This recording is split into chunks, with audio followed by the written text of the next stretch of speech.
College Athletic Association offers the best of everyday banking. CU1 members gain access to competitive products like high-yield checking, dedicated financial wellness resources to help you build a strong foundation for the future, and nationwide access through 24/7 digital and mobile banking and an expansive network of 90,000 ATMs from coast to coast. Discover better banking for all at CU1.com. Federally insured by NCUA. At Genesee Nutrition, it's our mission to support athletes like you with clean, powerful nutrition. As a collegiate athlete myself, I know what it takes to perform at your best. That's why we created a protein bar that doesn't only taste good, it's actually good for you too. Packed with 20 grams of protein, our bars help you recover faster, build muscle, and stay strong. Just what every student athlete needs. Grab a bar and live your life. Healthy, active, happy.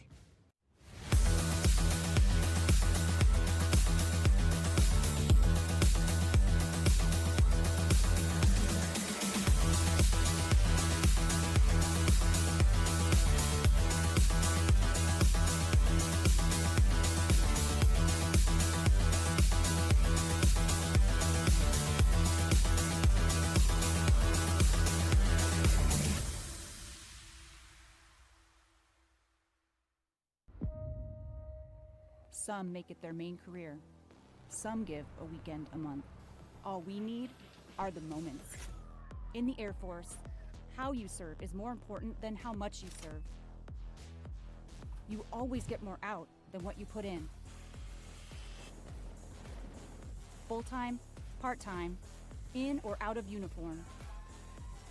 How many moments can you give?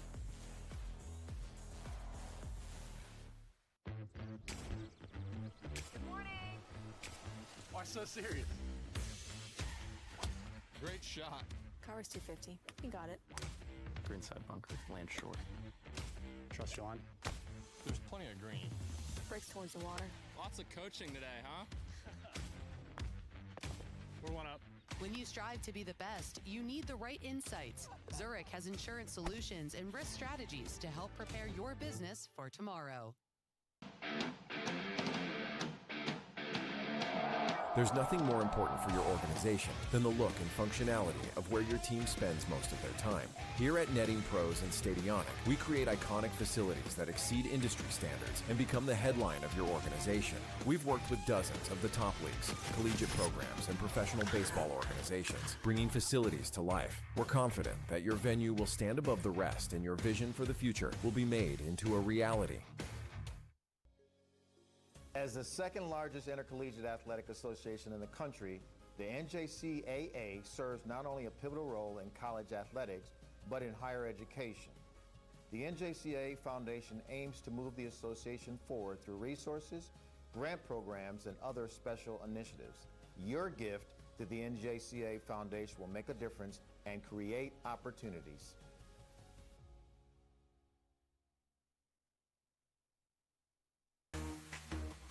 My name is Riley Clark. I'm the athletic director at the Weber School in Sandy Springs. Our gym was just built this past year. It's a brand new facility and we were in need of new scoreboards. We were looking for good quality of scoreboard, ease of use with the iPads and the ability to post anything we want on that, the great warranty that it has and the ability to work with a company so easily. Those were really things we were looking for and we found all of that with digital scoreboards.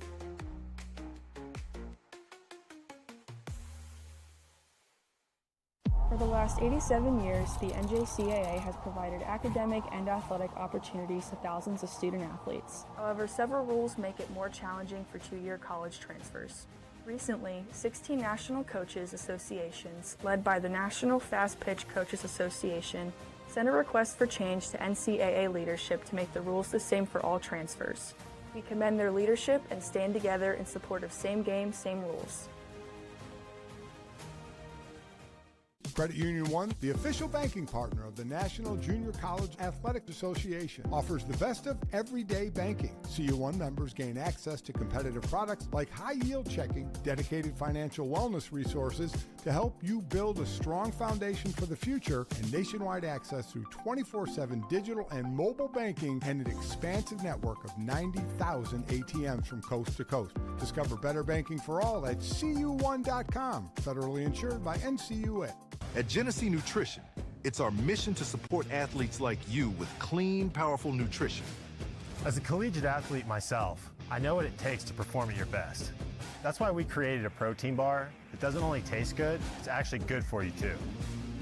Packed with 20 grams of protein, our bars help you recover faster, build muscle, and stay strong. Just what every student athlete needs. Grab a bar and live your life. Healthy, active, happy.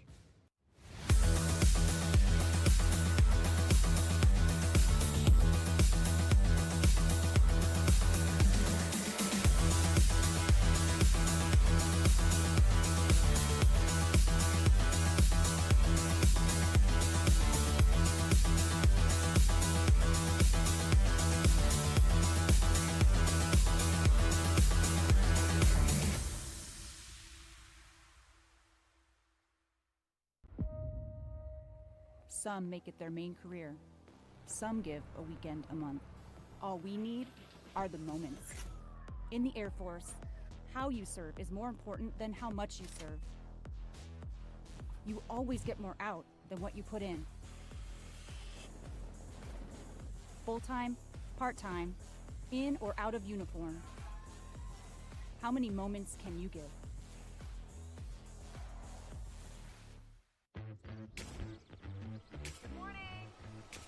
Why so serious? Great shot. Car was 250. He got it. Greenside bunker, land short. Trust your line. There's plenty of green. Breaks towards the water. Lots of coaching today, huh? We're one up. When you strive to be the best, you need the right insights. Zurich has insurance solutions and risk strategies to help prepare your business for tomorrow. There's nothing more important for your organization than the look and functionality of where your team spends most of their time. Here at Netting Pros and Stadionic, we create iconic facilities that exceed industry standards and become the headline of your organization. We've worked with dozens of the top leagues, collegiate programs, and professional baseball organizations, bringing facilities to life. We're confident that your venue will stand above the rest and your vision for the future will be made into a reality. As the second largest intercollegiate athletic association in the country, the NJCAA serves not only a pivotal role in college athletics, but in higher education. The NJCAA Foundation aims to move the association forward through resources, grant programs, and other special initiatives. Your gift to the NJCAA Foundation will make a difference and create opportunities.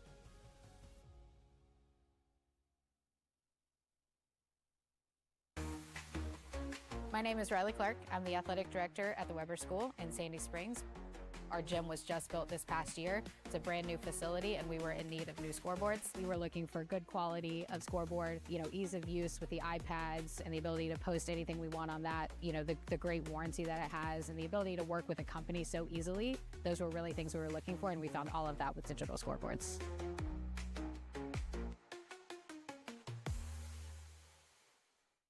For the last 87 years, the NJCAA has provided academic and athletic opportunities to thousands of student athletes. However, several rules make it more challenging for two-year college transfers. Recently, 16 national coaches associations, led by the National Fast Pitch Coaches Association, sent a request for change to NCAA leadership to make the rules the same for all transfers. We commend their leadership and stand together in support of same game, same rules.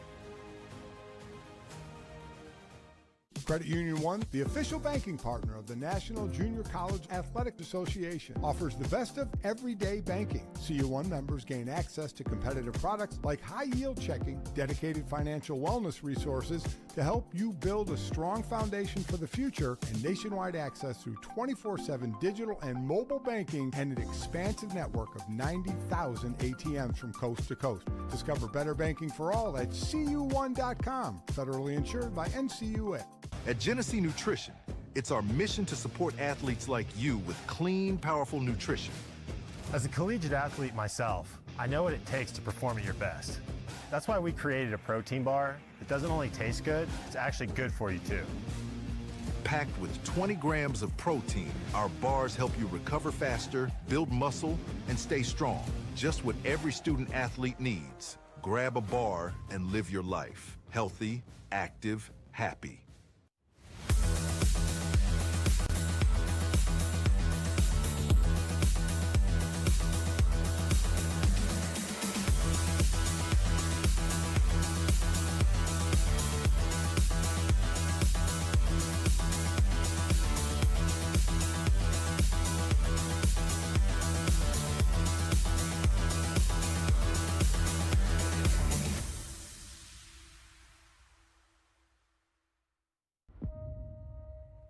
Some make it their main career.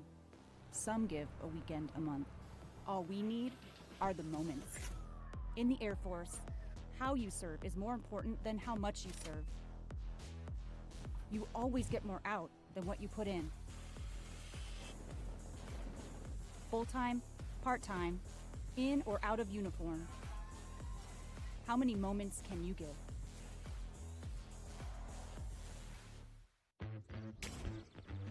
Good morning. Why so serious? Great shot. Car's 250. You got it. Greenside bunker, land short. Trust you on. There's plenty of green.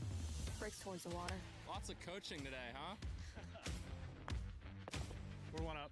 When you strive to be the best, you need the right insights. Zurich has insurance solutions and risk strategies to help prepare your business for tomorrow. There's nothing more important for your organization than the look and functionality of where your team spends most of their time. Here at Netting Pros and Stadionic, we create iconic facilities that exceed industry standards and become the headline of your organization. We've worked with dozens of the top leagues, collegiate programs, and professional baseball organizations, bringing facilities to life. We're confident that your venue will stand above the rest and your vision for the future will be made into a reality.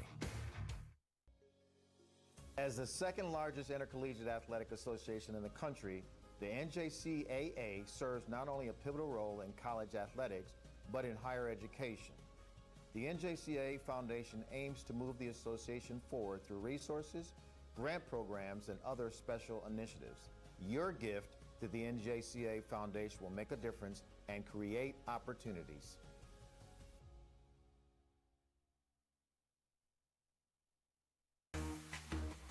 My name is Riley Clark. I'm the athletic director at the Weber School in Sandy Springs. Our gym was just built this past year. It's a brand new facility and we were in need of new scoreboards. We were looking for good quality of scoreboard, ease of use with the iPads and the ability to post anything we want on that, the great warranty that it has and the ability to work with a company so easily. Those were really things we were looking for and we found all of that with digital scoreboards.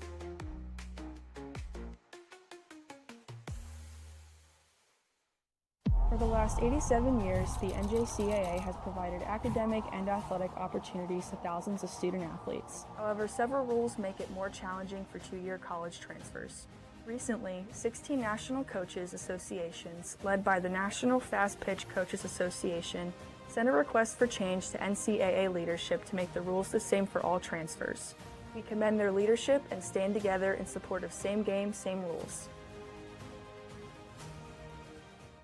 Credit Union One, the official banking partner of the National Junior College Athletic Association, offers the best of everyday banking. CU1 members gain access to competitive products like high-yield checking, dedicated financial wellness resources to help you build a strong foundation for the future, and nationwide access through 24/7 digital and mobile banking and an expansive network of 90,000 ATMs from coast to coast. Discover better banking for all at cu1.com. Federally insured by NCUA. At Genesee Nutrition, it's our mission to support athletes like you with clean, powerful nutrition. As a collegiate athlete myself, I know what it takes to perform at your best. That's why we created a protein bar that doesn't only taste good, it's actually good for you too. Packed with 20 grams of protein, our bars help you recover faster, build muscle, and stay strong.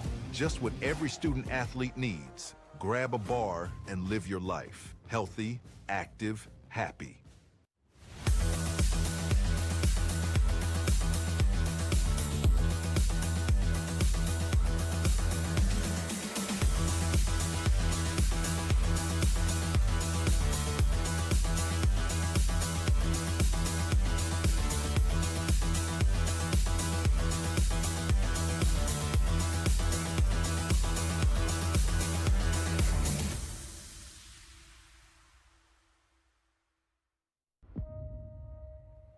Some make it their main career.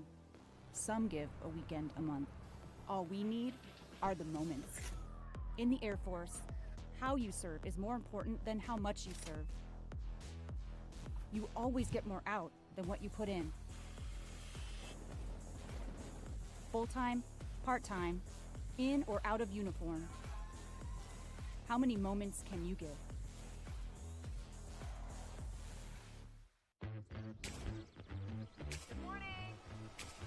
Why so serious? Great shot. Cover's 250. He got it. Greenside bunker, land short. Trust you on. There's plenty of green. Breaks towards the water. Lots of coaching today, huh?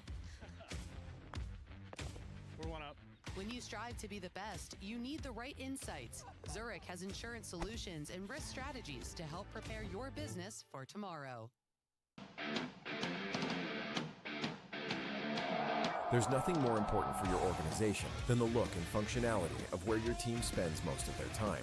Here at Netting Pros and Stadionic, we create iconic facilities that exceed industry standards and become the headline of your organization. We've worked with dozens of the top leagues, collegiate.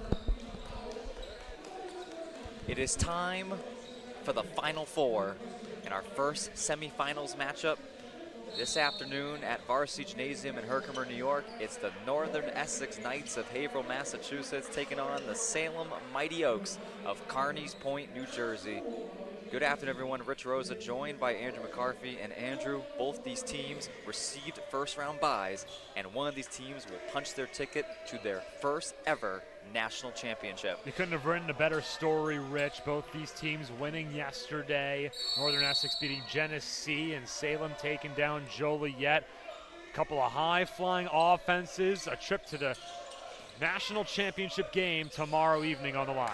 We are underway from Varsity Gymnasium in Herkimer, New York. Salem and Northern Essex on the floor for the Mighty Oaks. Jarrell Little, Saeed Lee, Zaire Gibson, Nassim Wright, and Stefan Phillips. Wright misses, five loose ball. Delgado tips it to Johnson. Johnson on the attack, the Region 21 most outstanding player.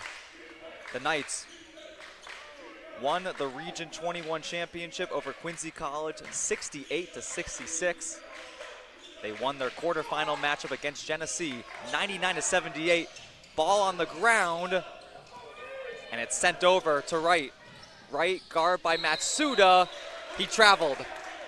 Wright was the one who poked that ball free in the first place. Now appears to be just a little bit hobbled.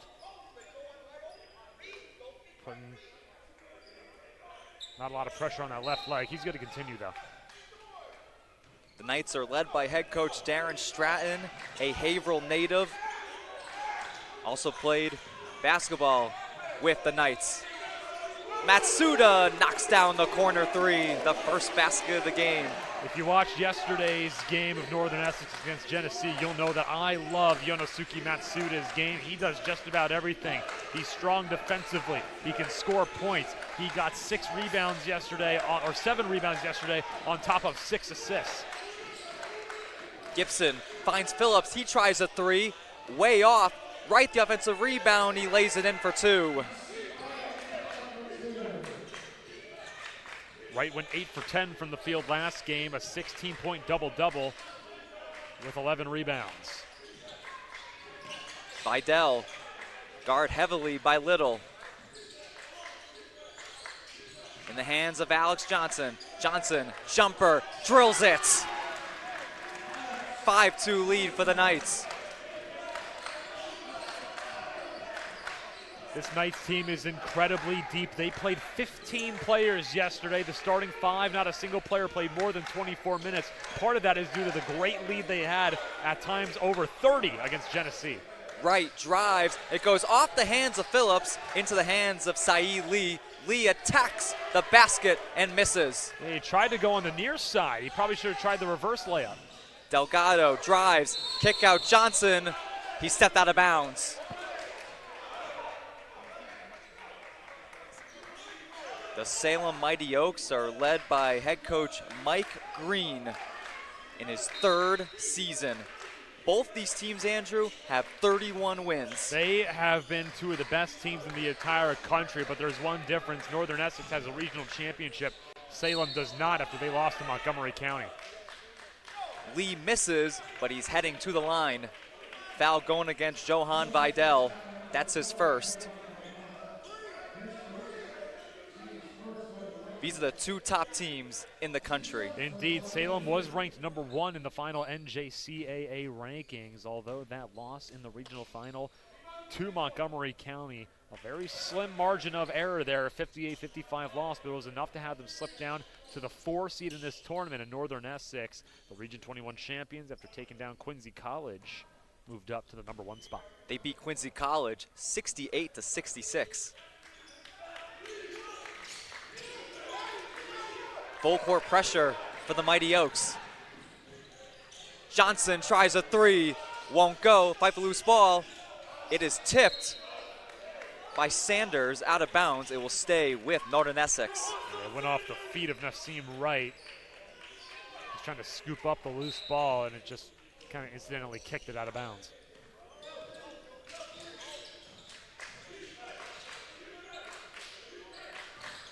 Matsuda drives, takes himself, misses the layup.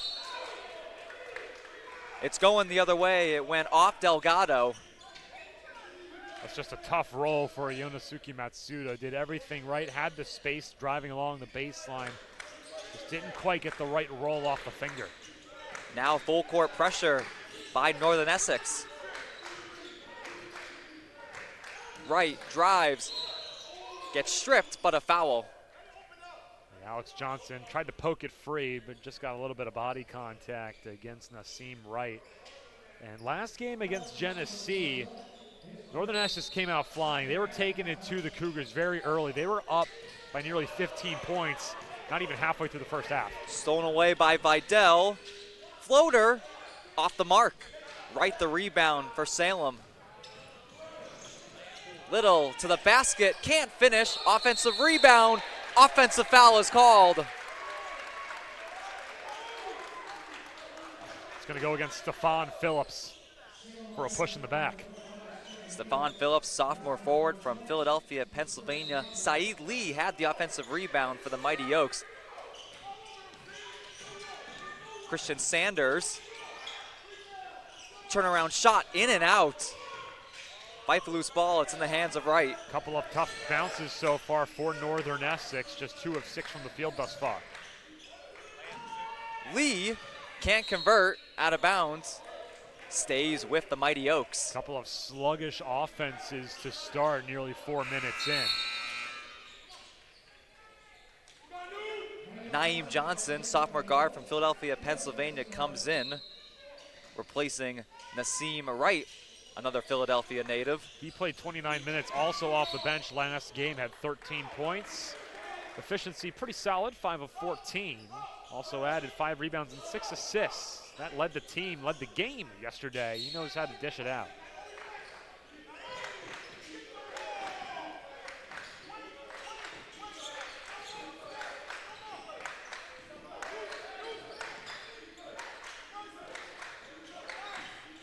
Lee drives on Vidal. Kick out, Gibson, he tries a 3 and hits. Zaire Gibson, his first basket of the game. Salem has their first lead at 7-5. Johnson just a little late on the closeout. Delgado lays in for 2.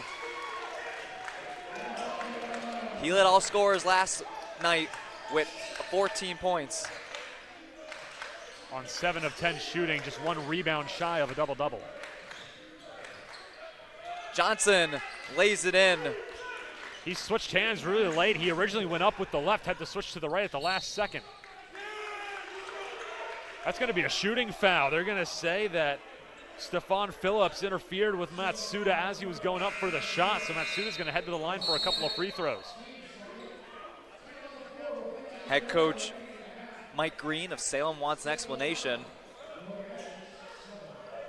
9-7 lead for Salem. 4.5 minutes have gone by in the first half. We have our first media timeout.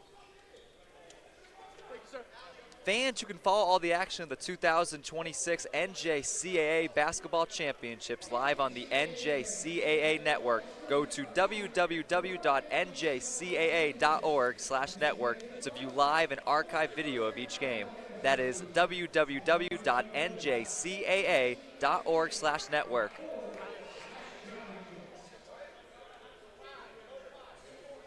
One lead change in this game. You see head coach Darren Stratton talking to his team.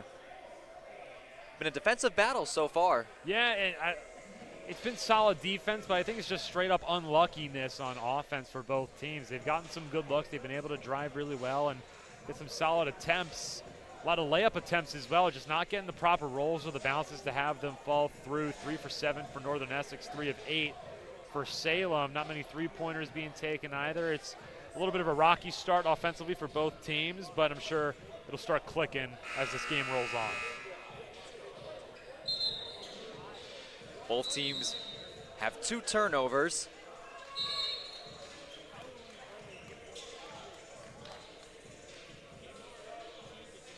Nine points yesterday, 7 rebounds, 6 assists for Matsuda.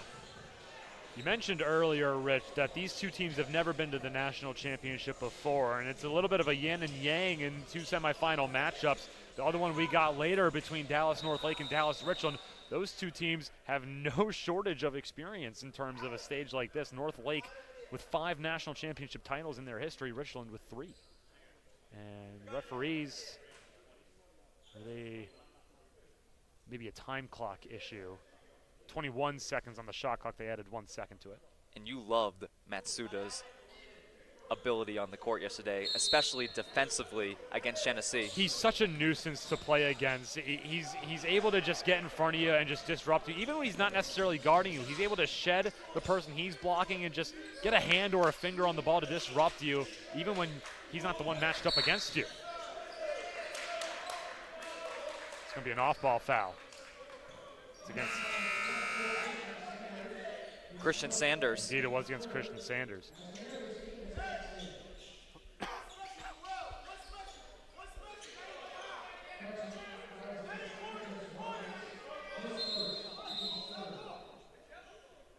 Sanders had 7 points in 20 minutes of action yesterday, had 8 rebounds, all of them defensive.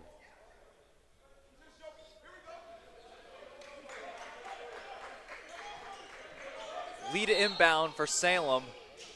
Gets it in to Gibson. Nearly stolen away by Johnson. It's batted around. He gets by Johnson, and he gets fouled. Darren Stratton is wondering why that's not a flagrant. He kind of wrapped his arms around the high shoulders, nearly the neck of Alex Johnson, who could have been in on the clear. Johnson against Johnson right here. Look at this replay here. Yeah, that was a quick foul, but he mainly got around the waist area. I don't think there's going to be a flagrant, just a common foul, but a little bit of chippiness between these two sides. Each team already with 3 fouls. Vidal finds Johnson, spin moves, breaks free, puts it up, won't go. It's tipped back to Delgado. Vidal resets for the Knights. Delgado goes hard up with the ball. Ball stays with the Knights. It's a good block by Little on Delgado. Nothing but ball and a couple of substitutions now for Northern Essex. Christian Moscat and Javon DePina, who I really loved his game as well yesterday, Javon DePina. He's got a lot of speed. He's very shifty, pretty undersized at 6'2", but you got to stay glued to him at all times. If you take your eyes off him for a second, he's going to blow right by you. DePina had 10 points off the bench. Moscat had 9 off the bench. Here's Davis for 2. Sophomore guard from Waterbury, Connecticut. He finished in double figures yesterday. It's good timing on the inbound pass. Quick catch and release.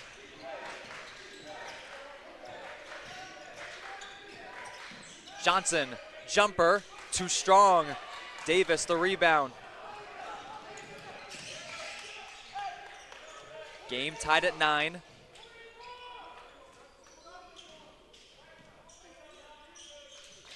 Vidal finds Delgado. He tries a 3, connects. Alejandro Delgado, 5 points, 2 for 3 from the field. He went 0 for 1 from deep yesterday. Didn't take too many chances. Heavy pressure by Vidal. He goes down. Johnson gets it over to right. Corner 3. Gibson. He responds. He went 3 of 9 from deep yesterday, and a huge response to give Salem back this tie. Or actually, no, they're back up by 1. It's 12-11. No, never mind. Now they changed the scoreboard. 12-12. Jonarius Davis gets his second basket of the game.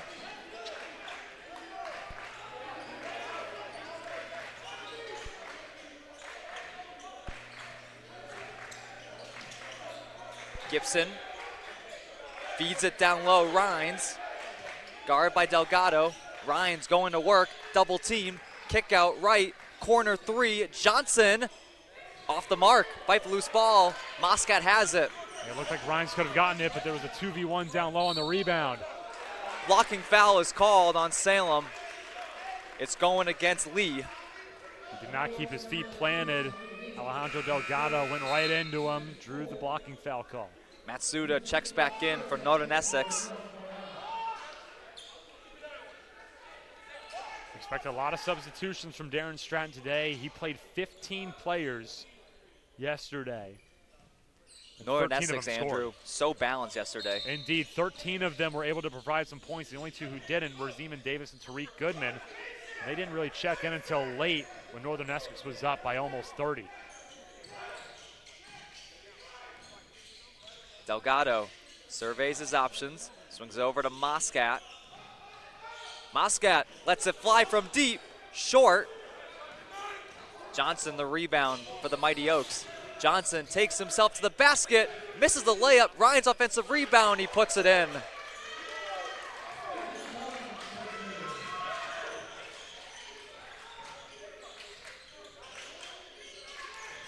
Delgado, kick out.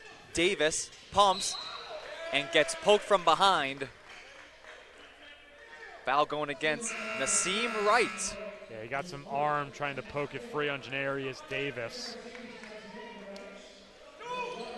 That's already 5 team fouls against the Mighty Oaks. Jacob Mercedes comes in for Alejandro Delgado. Matsuda finds Moscat. Matsuda drives, strong in the basket, can't convert. Fight for loose ball, Moscat gets it back for the Knights. He drives, trying to draw the foul, doesn't get the call. He could have kicked that out to Janarius Davis. He was wide open on the right wing. Little lost the ball. The Pina may have poked that free. Moscat finds the Pina. Knights reset. Davis, catch and shoot, off the mark.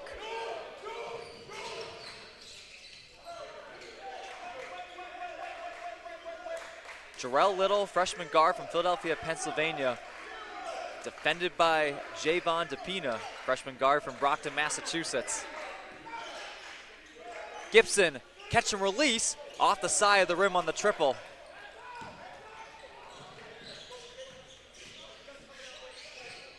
DePina. He tries a three. Too strong. Now 2 of 6 for Northern Essex from beyond the arc. Wright works it back to Johnson.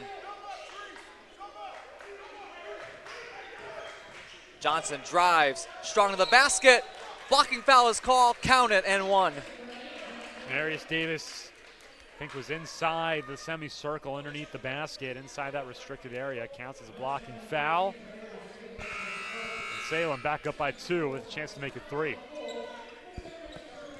Media timeout, 10:52 remaining in the opening half. Salem holding on to a 16-14 lead over Northern Essex. You are watching the NJCAA Division III Men's Basketball Championship presented by the U.S. Air Force on the NJCAA Network.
Welcome back to Varsity Gymnasium in Herkimer, New York. You are watching the NJCAA Division III Men's Basketball National Championship Tournament on the NJCAA Network. Rich Rosa joined by Andrew McCarthy. Naeem Johnson at the line, a chance for a three-point play. He gives Salem a three-point lead, 17-14.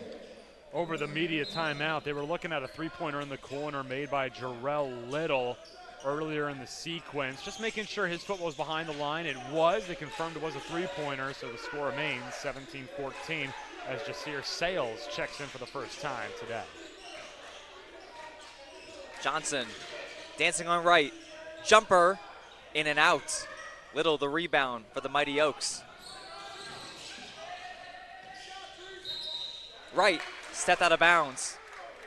A couple of times now that's happened for Salem in this game.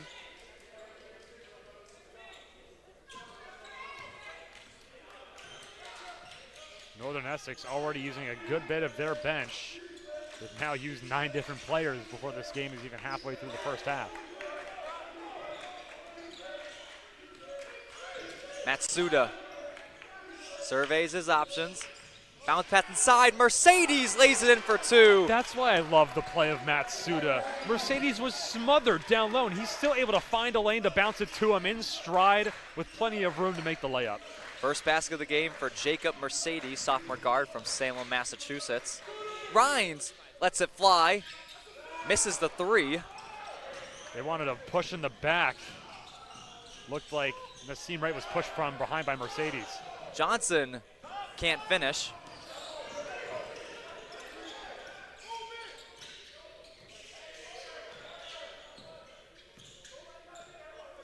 Lee working on DePina. Gets by him. Kick out, right, sidestep 3. Off the front of the rim. Sanders, the rebound. Matsuda on the attack. He gets fouled. Does some push-ups. How can you not love this guy? Gets fouled. Look at this pass down low. You see this is Mercedes. He's absolutely smothered down low. You think there's not enough room for him to receive that pass. Matsuda says, watch, I'll slip it in there. On the court right now for the Knights. Dangerous front court. Sanders and Mercedes. Indeed, they are absolutely dangerous in tight. Got a lot of height to them as well. Mercedes at 6'4", Sanders 6'7". Sanders stripped away. That's Lee. Johnson tried to reach. Lee to the basket, count it, and 1.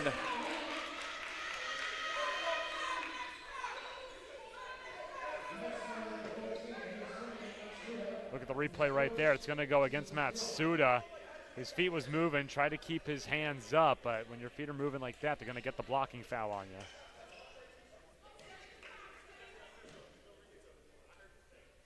Head coach Darren Stroud having a word with one of the refs. Not too pleased with some of the consistency of calls on either end of the floor. Johnson going to work. Gets the friendly roll for 2.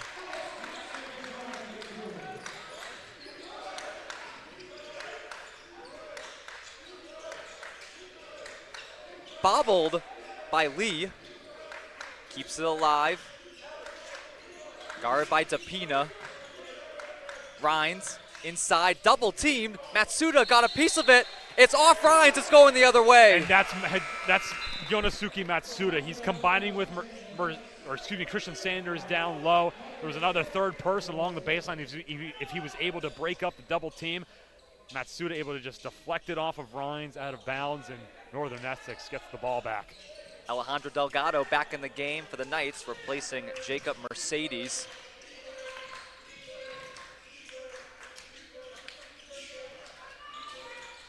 Johnson drives. Kick out. Matsuda. Floater off the front of the rim. Tried to get the roll with the left hand. May have slipped off a little bit as he went up with it. Johnson goes to work and finishes. He found a lane right up the middle through defenders. Johnson strong in the basket. Misses the layup. He had so much room. Nassim Wright was not squared up to play defense. Johnson with the steal and then taken away by Quadir Smith. He gets fouled. Been a little bit ugly in this one, 22-20 in favor of the Mighty Oaks. Media timeout, 7:51 remaining. We'll step aside on the NJCA network. This championship presented by the U.S. Air Force.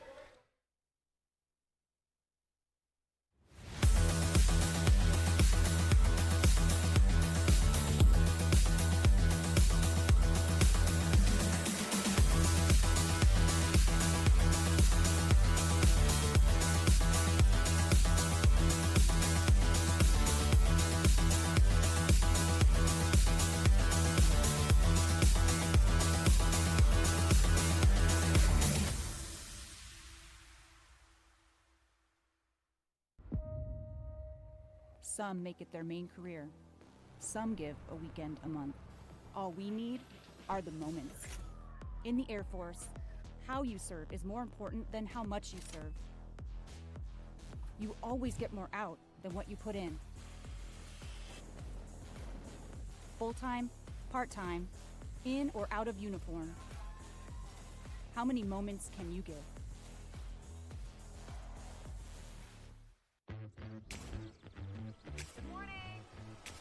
Why so serious?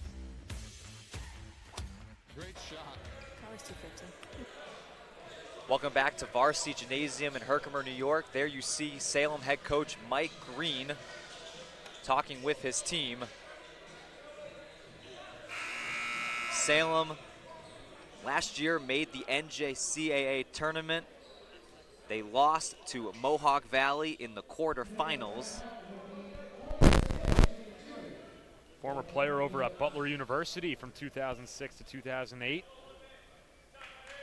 That team went 69-11 over those 2 seasons, including 2 NCAA tournament appearances, defeating the likes of Old Dominion and the Maryland Terrapins. Bit of a powerhouse program back in that time. My home state. 6-point lead for Salem, 24-18.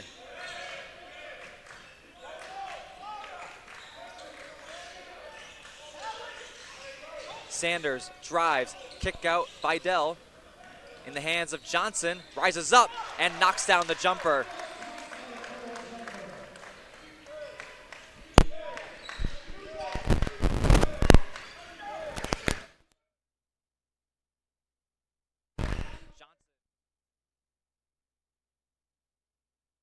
Off the back iron.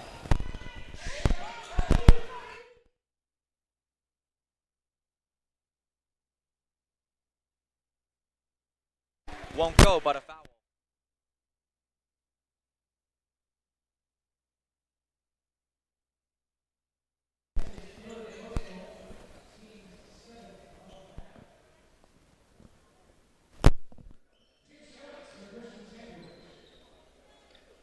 Christian Sanders at the line for 2.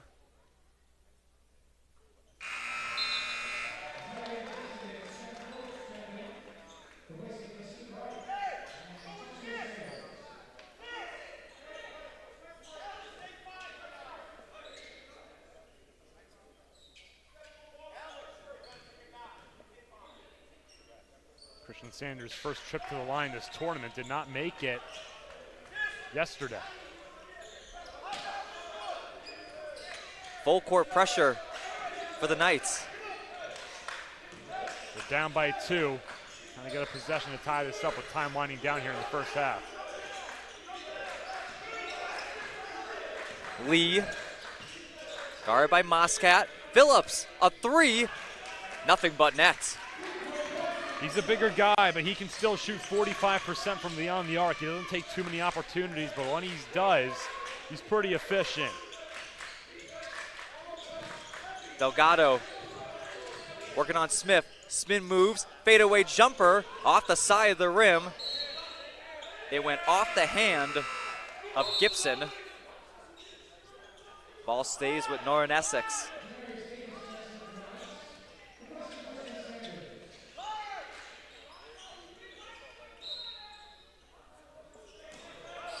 Davis inside Delgado. Pass a little bit behind him. Delgado keeps it alive, gets it over to Vidal. Yeah, the original pass looking for Davis was a little bit off. Johnson high off the glass, count it, and one.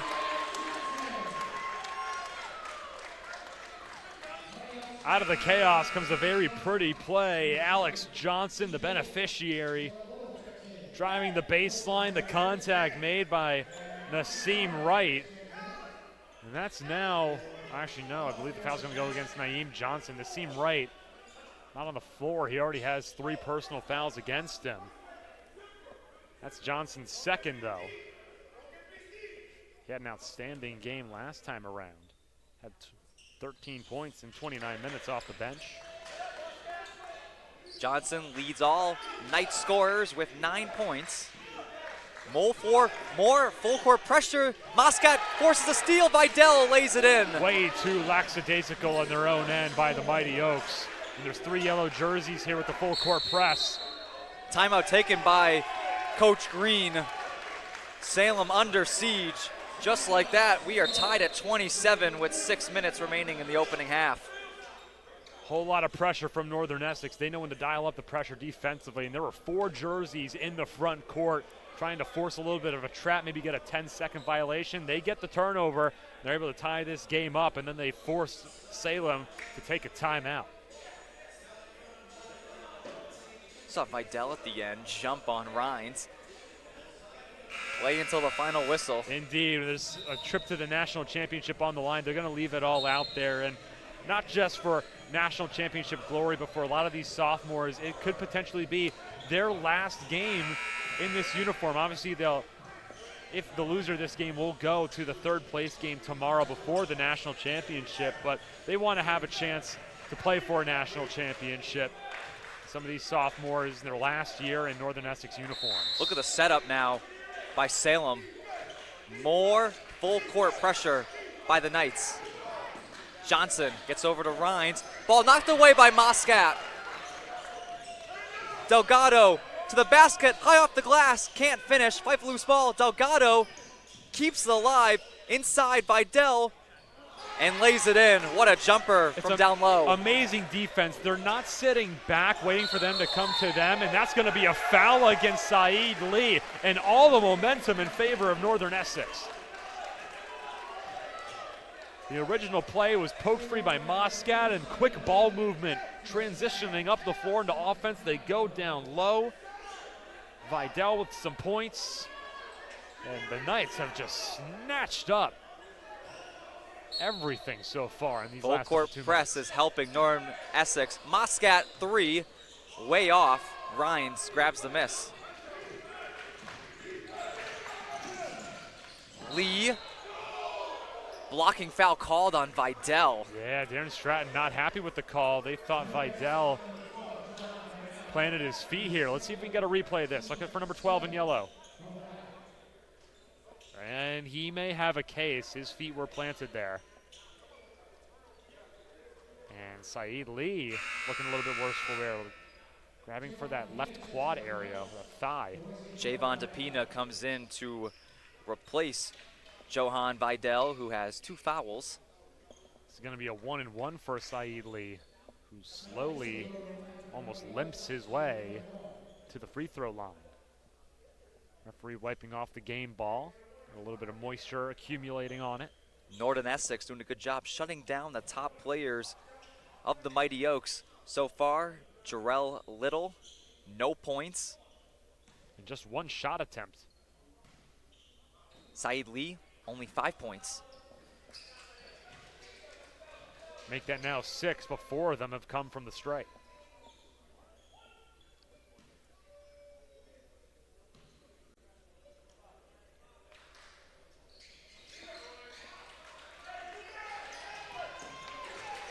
Game tied again, approaching the final 5 minutes of the first half. Johnson, step back 3. He gets fouled. He will go to the line for 3. That's Naeem Johnson's 3rd. Now both him and Wright are in some pretty bad foul trouble. On top of that, Lee and Phillips each with a pair.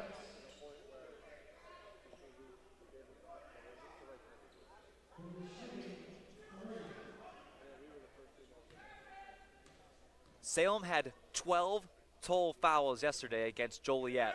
They have 10 in the first half. Yeah, they're up against a much stronger team this time around in Northern Essex, and they're trying to do what they can to disrupt this high-powered offense. Right now, they're just getting a little bit too aggressive.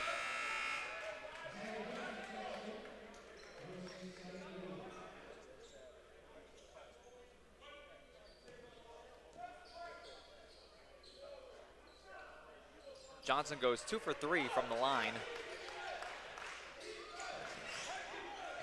This full court trap working to perfection by the Knights. And it's been everyone getting involved, and again, it's Moscat. And another foul against Salem.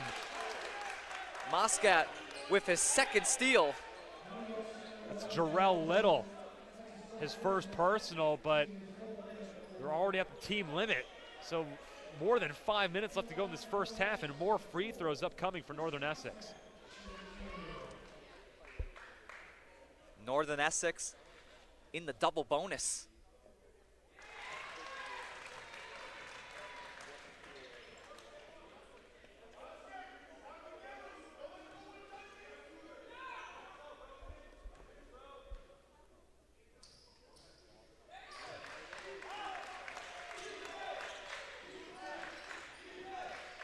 Johnson guarding the inbounder. That's Johnson. Johnson against Johnson. Delgado applying some help. Johnson kicks it out. Little launches from deep, too strong. I don't know how you can keep up with all these Johnsons, Rich. Johnson drives, lays it in for 2 over 2 defenders. Alex Johnson, what a finish.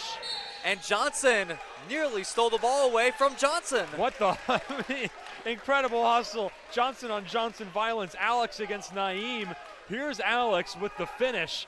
And then immediately he doesn't celebrate too hard. He's going to hustle right back on defense, trying to strip the ball away from Naeem Johnson, and nearly does. 6-point lead for the Knights. On top of 2 Johnsons, there's also 2 Wrights, both of them on Salem. Nassim and Jair. No relation between those 2, however. Rhines, guard by Delgado. Phillips, thought about the 3, swings it over. Shot clock down to 6. Johnson, he doesn't realize there's not much time left. He has to put it up, misses. The ball did not hit rim. Is it a shot clock violation? One ref says yes. It's going the other way. That did not touch any rim. That's a good shot clock violation call. I think they're going to take a look at it just to make sure it didn't touch the rim, and we're going to take a quick review. But upon first glance, it did not look like it touched any rim. But this Northern Essex defense has been suffocating. Let's take a look right here. We got to rewind a little bit. That's at the 14-14 mark. That shot right there, I did not look like it touched rim. No, right there doesn't look like it. And that's a very quick review. It is a shot clock violation, says the official. Very quick review. They let us know immediately. Did not touch the rim. They're going to get both teams back out on the floor. It's not an official timeout. It was just enough for a review. Just a quick official review. Yep. Nothing crazy. They saw just a couple of replays of it and said, nope, did not touch iron. That's a shot clock violation against Salem, and Northern Essex retakes possession, and they've had all the momentum in their favor over the last 4 or 5 minutes or so. DePina finds Johnson.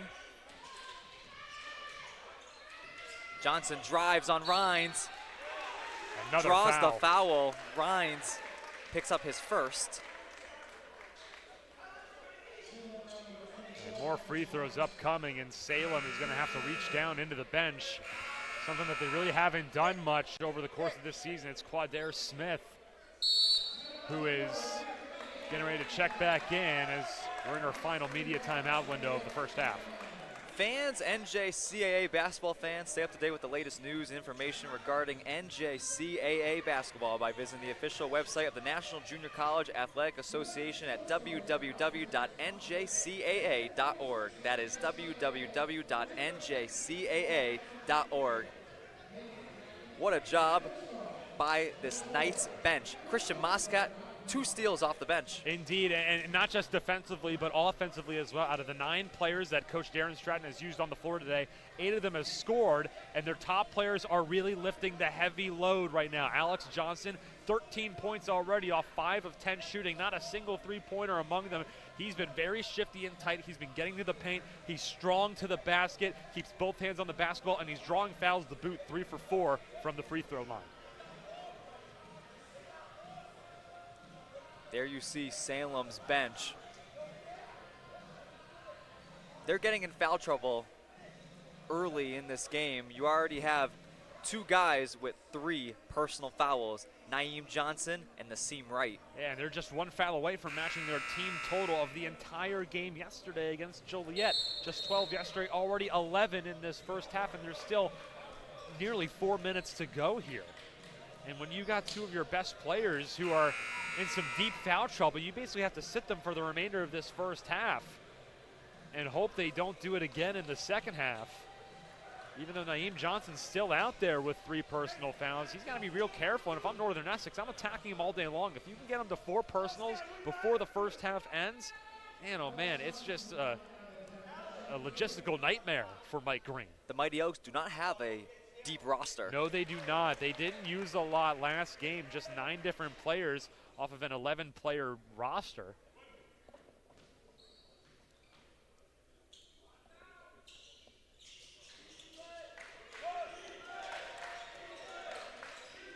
Eight-point lead for Northern Essex.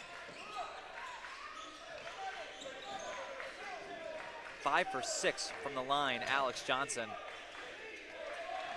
Worcester, Massachusetts native. Bit of a mini hotbed, also the hometown of WNBA player Aaliyah Boston. Little, jumper, too strong.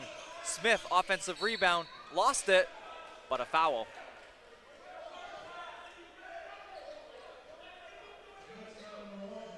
The Mighty Oaks going to have a real tough time on the glass. Northern Essex, one of the best rebounding teams in the nation, averaging over 47 rebounds per game. That's top 5 in the NJCAA and best in Region 21.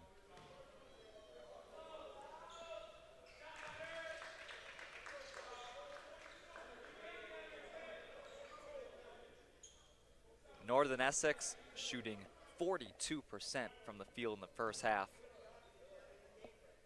They finished the game yesterday shooting over 40%.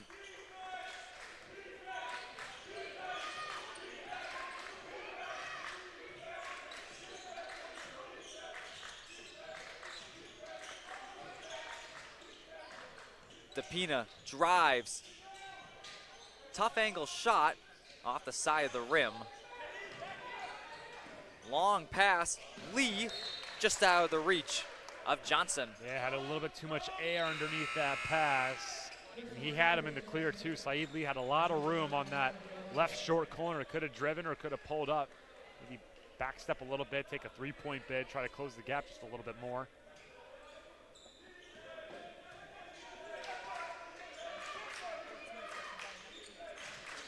Javon DePina,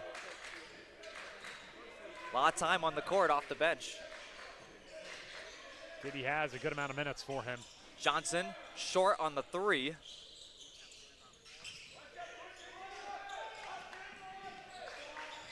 Final 3 minutes of the first half.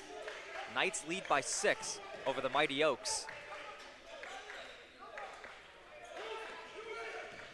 Johnson drives on Moscat.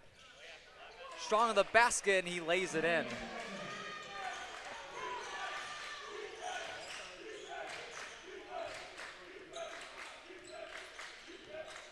Nine points for Naeem Johnson, 4 for 8 from the field. Here's Alex Johnson. Lays it up and in. He's on fire today, Alex Johnson. No angle is too difficult for him. That's 17 points. I see they're using DePina more as a bit of a point guard, and they're a little bit interchangeable between him and Yonosuke Matsuda. Gibson, a long 3, drills it. What a shot from Zaire Gibson, and that was right on time. They really needed that one, cutting the lead down to 3.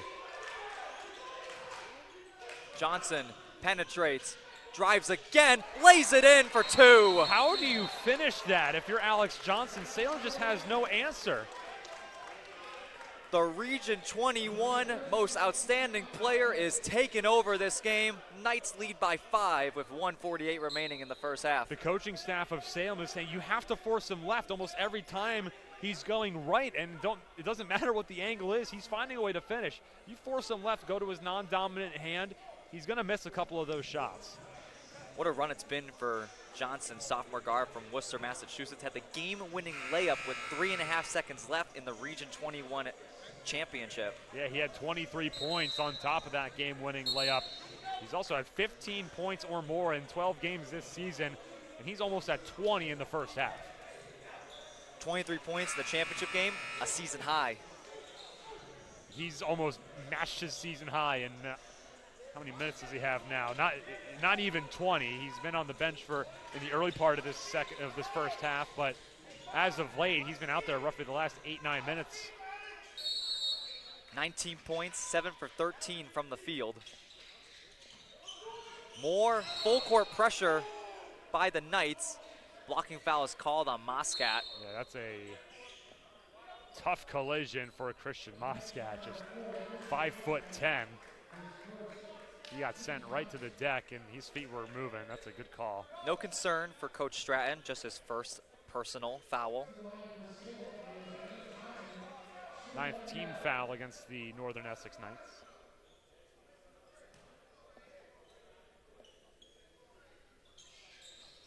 Johnson misses. That was a 1-and-1. Those are free throws you have to make if you're Salem. Johnson, dancing on Johnson. Delgado drives, spin moves, dishes it off.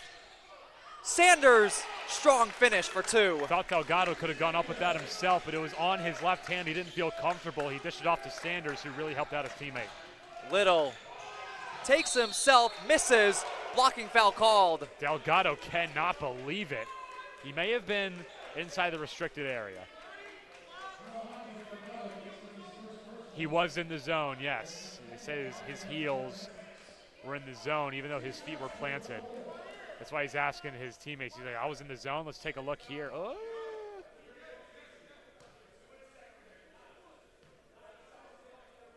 It's that white line. It looked like he was moving away from it at the last second, but that's a blink of an eye change right there. Very tough call for the official to make. But you move on from it and you continue.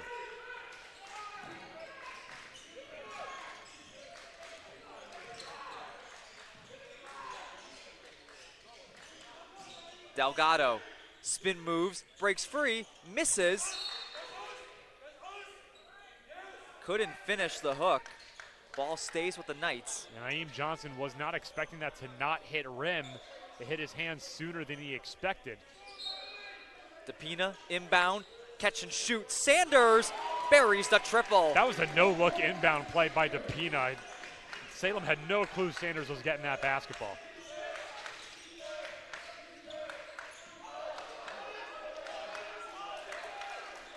Knights bench wanted to travel. They wanted a bit of a push-off. He kind of shoved off, I believe it was Sanders. Gibson drives on Moscat, gets by him to the basket. He lays it in. That's a nice soft touch there by Gibson.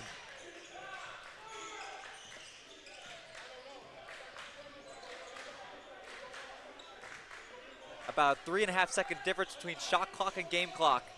Sanders rises up, knocks it down. He's starting to cook now this half too, make that 9 points. Watch out. Stolen away by Johnson. Johnson drives. Blocking foul called. That's Lee's third now.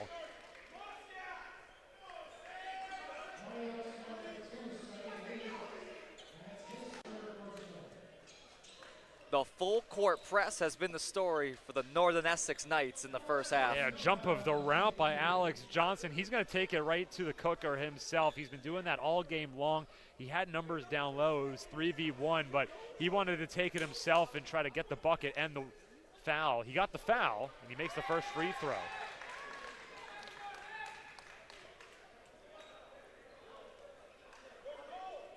The Knights yesterday against Genesee, it was scoring by committee. Today, one guy taking over. Yeah, it's Alex Johnson with 20 points, and that's not to say it's not scoring by committee. Like I said before, 8 different point scorers of the 9 players that have been on the floor, but Alex Johnson is doing a lot of the heavy lifting, averaging 12.6 this season. He's already got 20.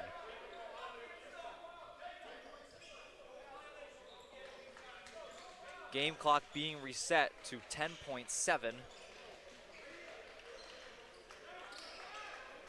Refs add an extra 0.9. Gives a little bit more time for Salem to draw a proper play, and they're probably going to try to just take it right to the basket for 2 points. That's if they can get past the full court press by Northern Essex. Johnson guarded by Moscat.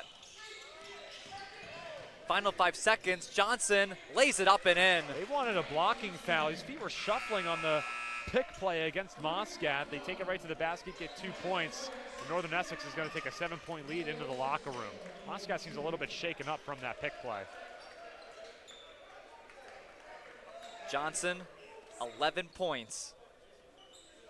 Gibson also has 11 for the Mighty Oaks. First half in the books. Northern Essex leads by 7, 49-42 over Salem. And this game has been about Alex Johnson and the defense of the Knights, the full court pressure. Alex Johnson doing the primary scoring, but the entirety of the Northern Essex defense has been incredibly frustrating to go up against, whether it's Alex Johnson, Javon DePina. Yonosuke Matsuda hasn't had a lot of time in this second half. They've been rolling with the same 5 people, Johnson, Sanders, Delgado. Davis has been out there a good bit. Moscat finished up that first half, and we might expect to see Yonosuke Matsuda maybe a little bit in that second half, but overall, team structured defense, very fast, very quick. They like to poke at you a lot from all different directions, and Salem needs to do a little bit of a better job protecting the basketball. 13 turnovers for the Mighty Oaks in those first 20 minutes. And yesterday, they only had 11. The Northern Essex defense is very much up to the task compared to Joliet, who Salem faced up against yesterday. They come at you from all sides, the Knights. 2 concerns for the Mighty Oaks we just mentioned, the turnovers and the fouls. They only had 12 fouls all game yesterday. They have 13 in the first half. And then turnovers, they only had 11 yesterday. They have 13 at the break. Naeem Johnson, Saeed Lee, and Nassim Wright, each with 3 personal fouls, and I'm expecting Northern Essex to attack those 3, number 11, number 2, and number 10, respectively, in those green jerseys, try to get them in more foul trouble, maybe try to foul them out. That's some top scoring for the Mighty Oaks, potentially off the floor for head coach Mike Green. We'll step aside on the NJCAA Network. NJCAA Division III Men's Basketball Championship presented by the U.S. Air Force. Got it. Green side bunker, land short. Trust you on. There's plenty of green. Breaks towards the water. Lots of coaching today, huh? We're 1 up. When you strive to be the best, you need the right insights. Zurich has insurance solutions and risk strategies to help prepare your business for tomorrow.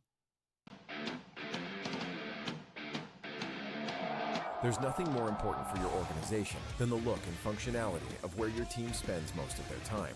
Here at Netting Pros and Stadionic, we create iconic facilities that exceed industry standards and become the headline of your organization. We've worked with dozens of the top leagues, collegiate programs, and professional baseball organizations, bringing facilities to life. We're confident that your venue will stand above the rest and your vision for the future will be made into a reality. As the second largest intercollegiate athletic association in the country, the NJCAA serves not only a pivotal role in college athletics, but in higher education. The NJCAA Foundation aims to move the association forward through resources, grant programs, and other special initiatives. Your gift to the NJCAA Foundation will make a difference and create opportunities.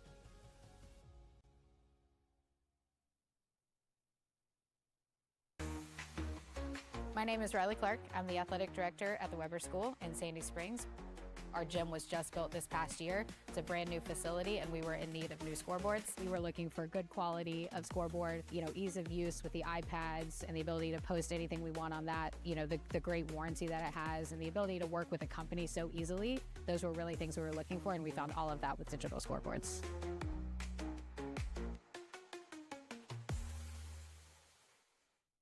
For the last 87 years, the NJCAA has provided academic and athletic opportunities to thousands of student athletes. However, several rules make it more challenging for two-year college transfers. Recently, 16 national coaches associations, led by the National Fast Pitch Coaches Association, sent a request for change to NCAA leadership to make the rules the same for all transfers. We commend their leadership and stand together in support of same game, same rules. Credit Union One, the official banking partner of the National Junior College Athletic Association, offers the best of everyday banking. CU1 members gain access to competitive products like high-yield checking, dedicated financial wellness resources to help you build a strong foundation for the future, and nationwide access through 24/7 digital and mobile banking and an expansive network of 90,000 ATMs from coast to coast. Discover better banking for all at cu1.com. Federally insured by NCUA. At Genesee Nutrition, it's our mission to support athletes like you with clean, powerful nutrition. As a collegiate athlete myself, I know what it takes to perform at your best. That's why we created a protein bar that doesn't only taste good, it's actually good for you too. Packed with 20 grams of protein, our bars help you recover faster, build muscle, and stay strong. Just what every student athlete needs. Grab a bar and live your life. Healthy, active, happy.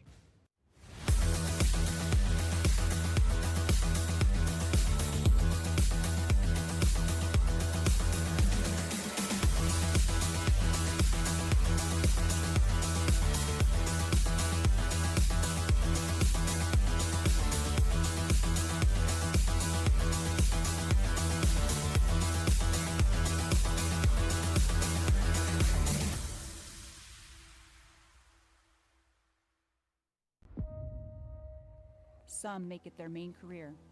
Some give a weekend a month. All we need are the moments. In the Air Force, how you serve is more important than how much you serve. You always get more out than what you put in. Full-time, part-time, in or out of uniform. How many moments can you give?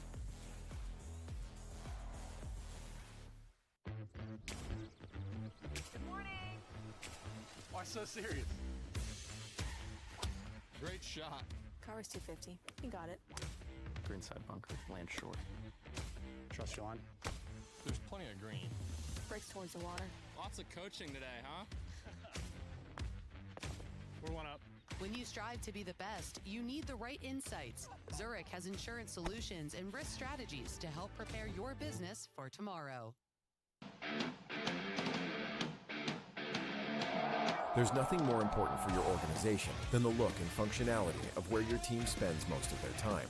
Here at Netting Pros and Stadionic, we create iconic facilities that exceed industry standards and become the headline of your organization. We've worked with dozens of the top leagues, collegiate programs, and professional baseball organizations, bringing facilities to life. We're confident that your venue will stand above the rest and your vision for the future will be made into a reality. As the second largest intercollegiate athletic association in the country, the NJCAA serves not only a pivotal role in college athletics, but in higher education. The NJCAA Foundation aims to move the association forward through resources, grant programs, and other special initiatives. Your gift to the NJCAA Foundation will make a difference and create opportunities.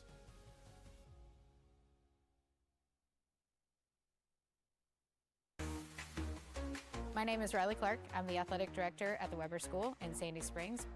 Our gym was just built this past year. It's a brand new facility and we were in need of new scoreboards. We were looking for good quality of scoreboard, ease of use with the iPads and the ability to post anything we want on that, the great warranty that it has and the ability to work with a company so easily. Those were really things we were looking for and we found all of that with digital scoreboards.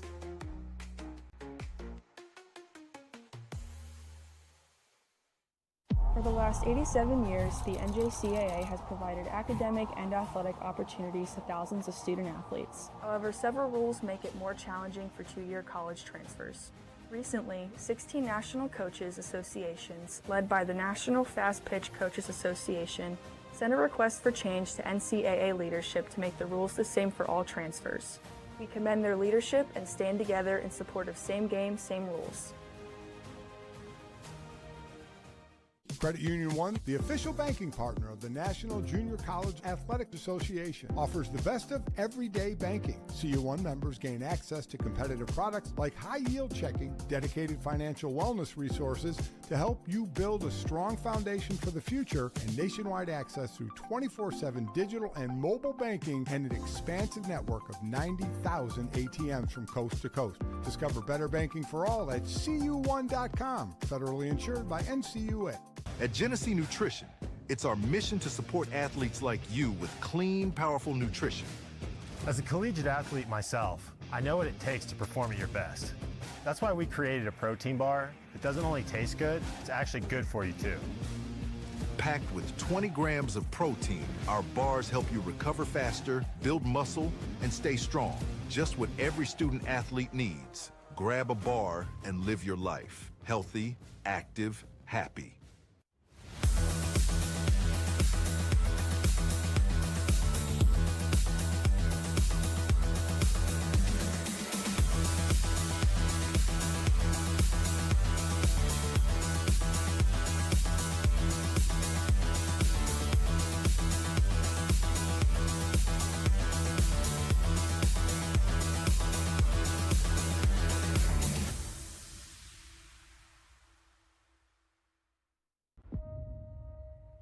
Some make it their main career.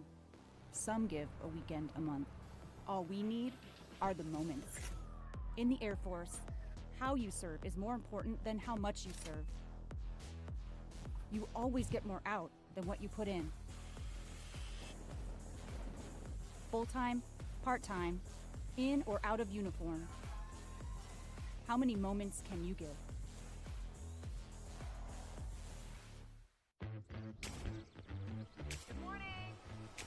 Why so serious? Great shot. Car's 250. You got it. Greenside bunker, land short. Trust you on. There's plenty of green. Breaks towards the water. Lots of coaching today, huh? We're one up. When you strive to be the best, you need the right insights. Zurich has insurance solutions and risk strategies to help prepare your business for tomorrow.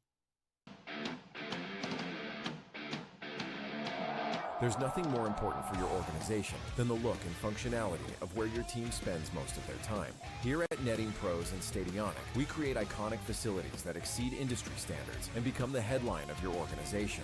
We've worked with dozens of the top leagues, collegiate programs, and professional baseball organizations, bringing facilities to life. We're confident that your venue will stand above the rest and your vision for the future will be made into a reality.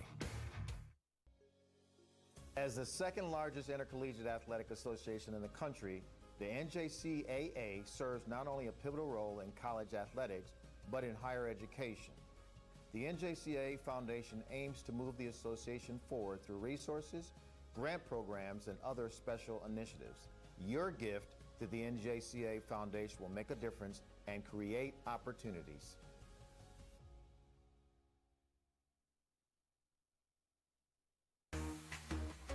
My name is Riley Clark. I'm the athletic director at the Weber School in Sandy Springs. Our gym was just built this past year. It's a brand new facility and we were in need of new scoreboards. We were looking for good quality of scoreboard, ease of use with the iPads and the ability to post anything we want on that, the great warranty that it has and the ability to work with a company so easily. Those were really things we were looking for and we found all of that with digital scoreboards.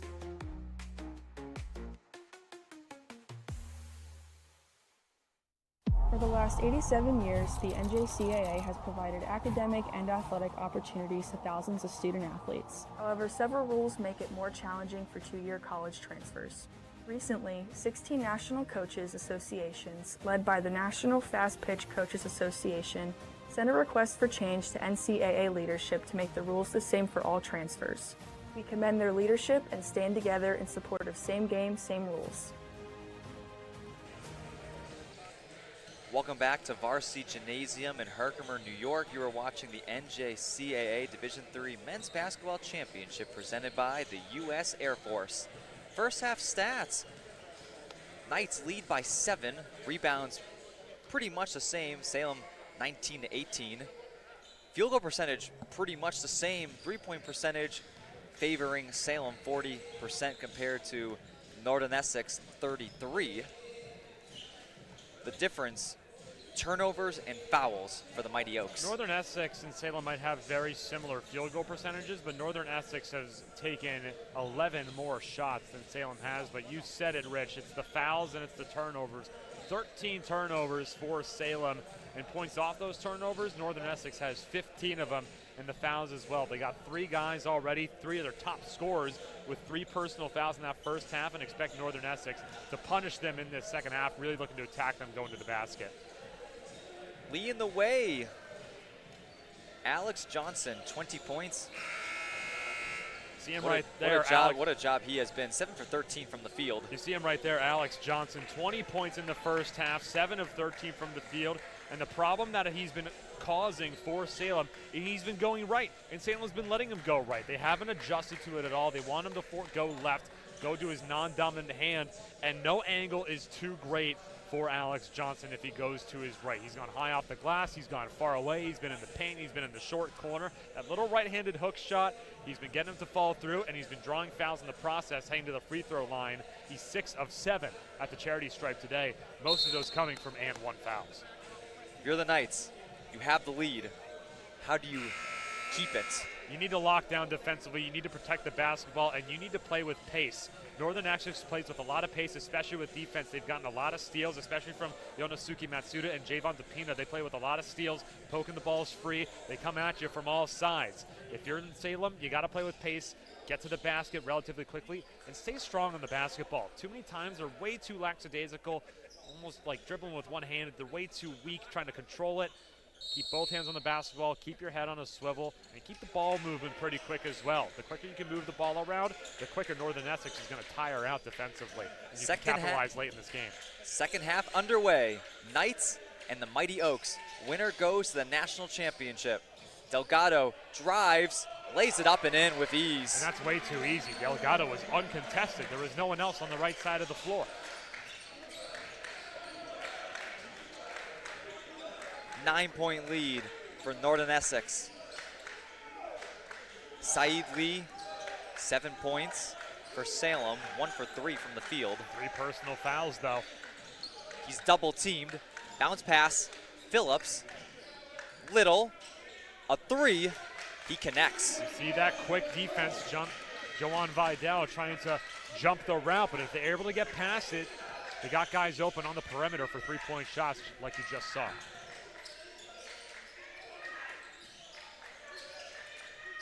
Matsuda finds Delgado. Guarded by Phillips. Delgado spin moves. Pass deflected.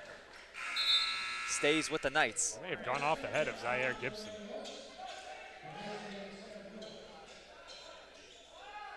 But Yonosuke Matsuda back out there to start the second. Didn't play a lot over the last 10 minutes or so of the first half, and they really had Javon DePina running point.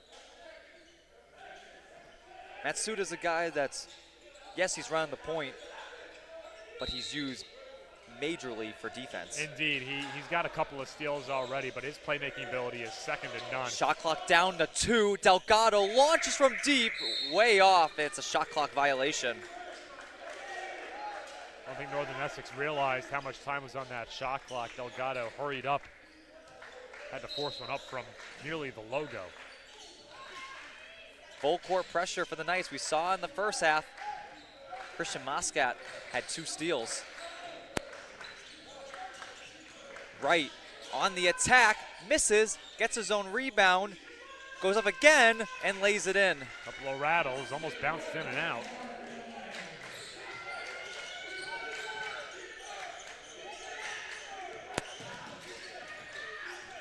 Vidal, guarded by Little.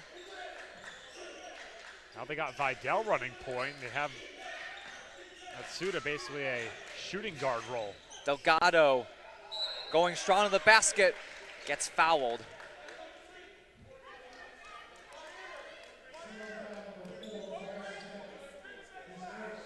Quader Smith's first personal foul, but again, it's just more fouls against Salem. You do not want to put Northern Essex in the bonus too quickly in this second half, trying to overtake the lead from them right now. Knights 10 for 11 from the charity stripe in the first half. The backbreaker for a lot of teams, if you're able to get to the line but not able to deliver, it gives Salem more of an opportunity to try and come back from this deficit. The more free throws you make, the higher percentage at the charity stripe you have. It's really tough for Salem to try and get back in this one when you keep cushioning your lead.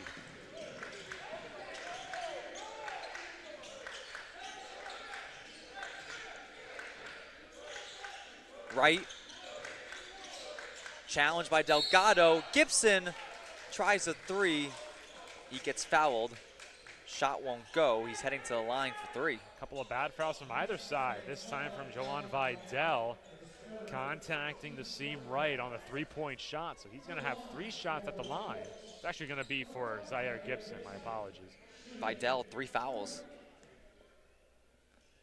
It's not as much of a problem for Northern Essex to have a guy in foul trouble because of their such deep roster. They've so far cycled between 3 different point guards with different player combinations. They got the Pina and Matsuda waiting in the wings. Look, they got the Pina already waiting to get checked in. Coach Stratton already knows the game plan. If certain guys get in foul trouble or they're not doing well shooting the ball, he's got a replacement.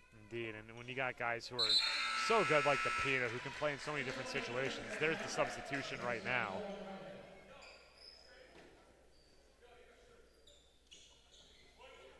Vidal with 3 assists. Delgado with 4.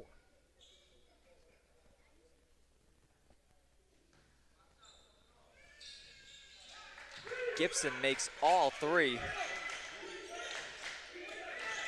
Still anyone's game, just 2 points now. Matsuda, guarded by Gibson. Matsuda drives, kick out Johnson. Johnson gets away from the pressure, misses the layup. Loose ball, Delgado, the offensive rebound. He gets stripped by Little. Delgado somehow gets it back in the corner. We have a stoppage. Wonder what they're calling here. I think they're going to call a shot clock reset because Jarrell Little had possession. A little bit of a smile shared between Mike Green. He was trying to call for a double dribble. The official smiled and just said no, and Mike Green smiled right back. They're going to add some more time to the shot clock because Little did have possession of it, and then Delgado was able to take it away, which should have reset the shot clock back to 20, and then actually put it back up to 28. It resets it all the way up to 30. 2 seconds took off after Delgado held possession for a little bit, so now 28 seconds on the shot clock for Northern Essex. Sanders the inbound for the Knights.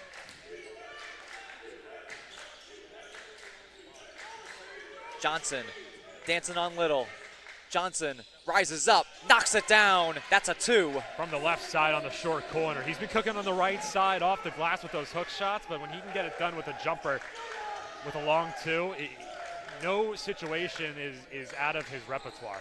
22 points for Alex Johnson. 4-point lead for the Knights.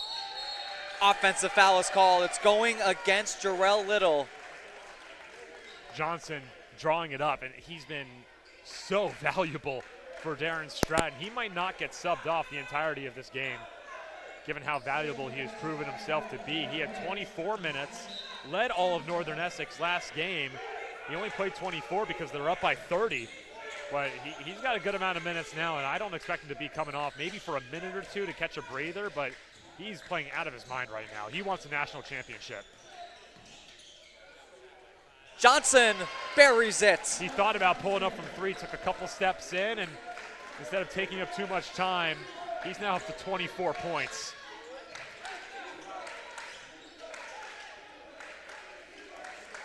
Lee. DePina steps up, trying to steal it. Gibson in the corner. Right. Look at the defense by Matsuda. Bounce pass inside, slamming it home. Quadir Smith. His first field goal attempt. All 4 of his points have been from free throws. Delgado responds. Wide open underneath. Where was everyone defensively?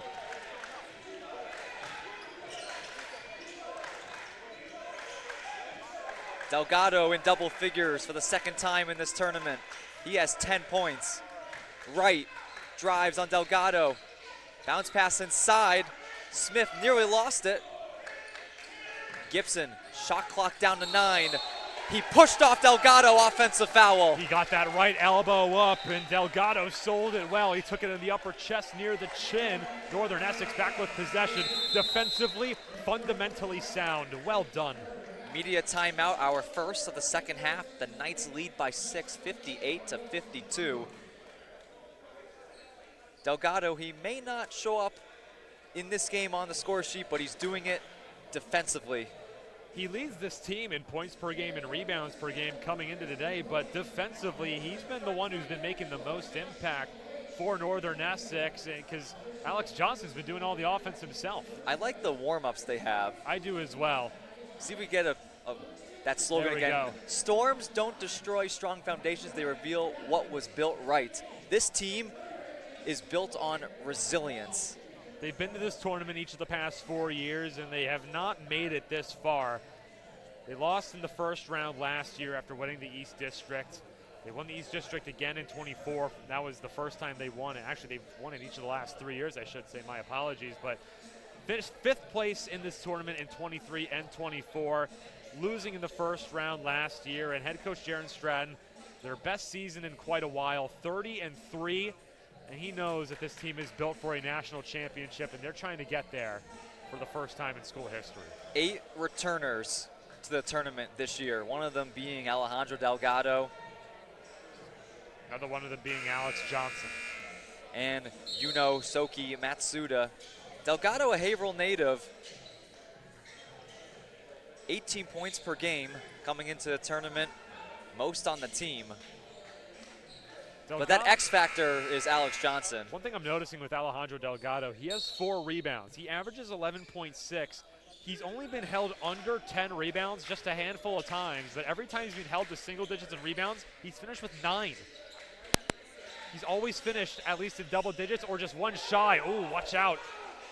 Johnson got knocked down, he gets up. Mike Green, the head coach of Salem, wanted a travel. Johnson misses the 3. He went in full splits, but he kept one of those feet planted in place. Right, stops on a dime, jumper won't go. Matsuda grabs the miss. Look at that quick acceleration to save it from going out of bounds. Matsuda weaves his way through to the basket and lays it in for 2. Coast to coast for Matsuda.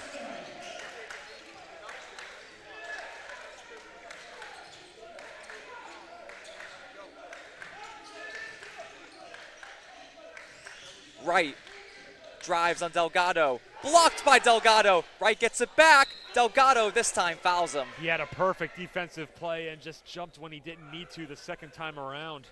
And it's going to end up in a shooting foul. It's Delgado's second personal.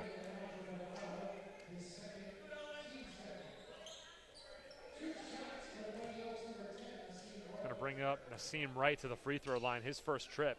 Janarius Davis waiting to check in for Northern Essex. It's his first trip all tournament. Delgado going to take a seat. He only has 2 personal fouls, but you want to preserve him. Maybe just getting a bit of a breather. They're going to bring in Janarius Davis, who's just as strong defensively. He's a lot quicker defensively as well. Doesn't bring as much size in the paint for those blocks, but he's very shifty and can poke that ball free. He's already done so a couple of times. So a very fast lineup right now. Tallest guy on the floor is Christian Sanders.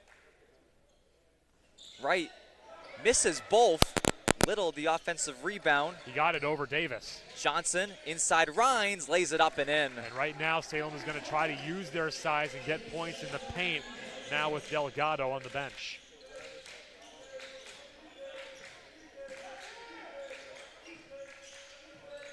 Davis hands it off to Matsuda. Carry the ball. I think he actually stepped out of bounds and then received the pass before he fully got established back in bounds, which is what the call was. Call you don't see all the time. It's a very uncommon call, but good point out by the official. Little. Rhines over the top. Johnson, tough finish for 2. That's the size that Salem is going to rely upon with Delgado back on the bench and some more substitutions being made. Looks like Vidal is getting ready to check back in. Rejected by Little on the chance by Davis.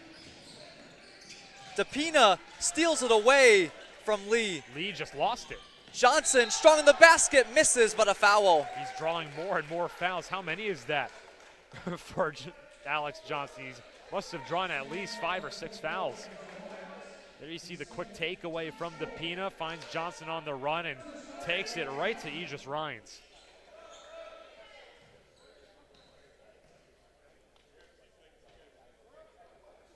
Johnson has been money from the charity stripe, Andrew. Only 1 miss. 7 of 8. Make that now 25 points.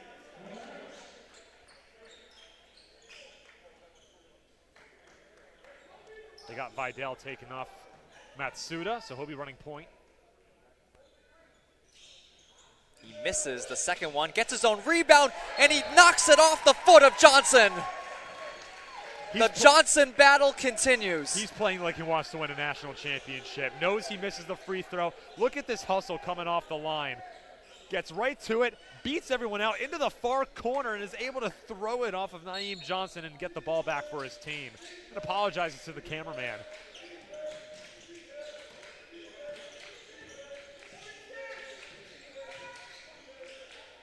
Johnson, guard by Wright. He drives, now double teamed, gets away to the basket, misses. Little, the rebound, long outlet pass. Lee on the attack, count it, plus the foul. Yeah, Vidal was shuffling his feet, and he was inside the restricted area as well. Looks like we're going to get Christian Moscat back in this game. Vidal has 4.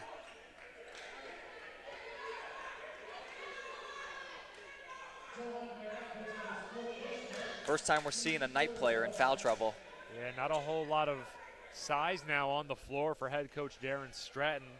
It's Jacob Mercedes, that's about it. And you wonder how long you're going to keep Delgado on the bench. Now you have Matsuda on the bench.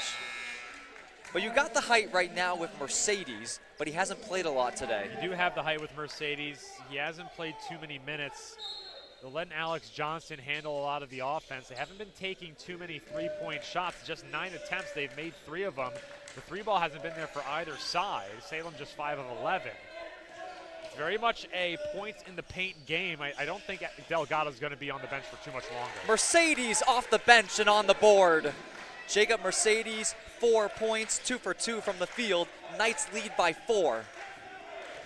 They have this fast and shifty lineup out there for the Knights because with Salem trying to take back the lead now, down by just a couple of points, it's 4 to be exact. They want to generate some steals and get some more possessions back in their way. Little, big mismatch on DePina. Johnson, guard by Moscat. Davis comes to help. Johnson misses. Foul is called. It's going to be on Moscat. He kind of went over the top from behind on Johnson. He got him on the back of the head. Here comes Matsuda about to come back in. And not exactly the cleanest defensive game for Northern Essex so far in this second half. And Alex Johnson is going to catch a breather, I expect, for 3 minutes maximum.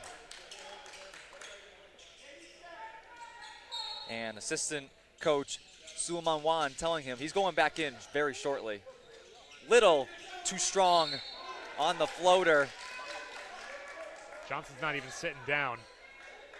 Now he is. Delgado's getting ready to check back in. That's the 15th foul already against Northern Essex. This time against Janarius Davis. That's his 3rd, or his 2nd, excuse me.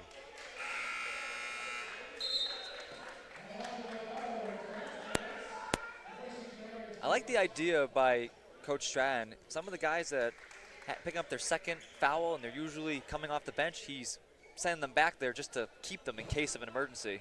Indeed, and when you already got Joan Vidal in some foul trouble, he won't be playing too much until the very late stages of this game, but we got a timeout on the floor. Media timeout. Knights holding on to a 3-point lead.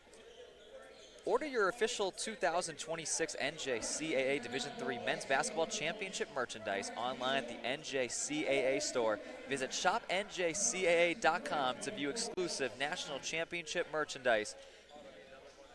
You also are watching the NJCAA Network presented by Zurich American Insurance Company, the official provider of student-athlete insurance for the NJCAA. Zurich Insurance helps athletes get back on the court after an injury. Learn more at zurichna.com. That is zurichna.com. Points in the paint so far this game, Rich, are even, 28 apiece. And you mentioned that it's been a points in the paint type game. A lot of fans in attendance coming from Haverhill, Massachusetts. They had a banner all tournament long that says academic coaching supports our Knights. This is very much an interior offensive game, Rich. Out of, I believe, 88 total offensive shots, just 20 of them have been from three-point range. Salem, 5 of 11. Northern Essex, 3 of 9. The only people who have made three-point shots have been Delgado, Sanders, and Matsuda, each of them 1 for 1, I might add. But it hasn't really been their MO. It's been Alex Johnson driving into the paint, Delgado putting home some putbacks.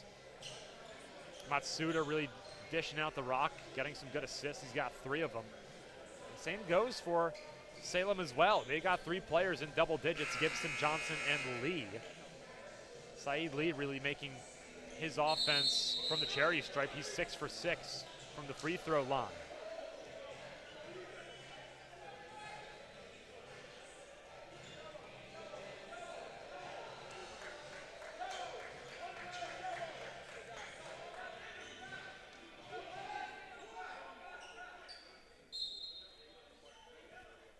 Twelve and a half minutes remaining in regulation.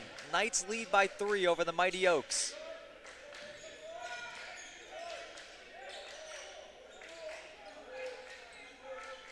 Matsuda, guard by right. Moscat throws it away, picked off by Rhines. Rhines and Delgado kind of collided. He thought Delgado was going to cut a little bit more. Little on the attack, lays it up and in. It's a 1-point game for the first time in I don't know how long.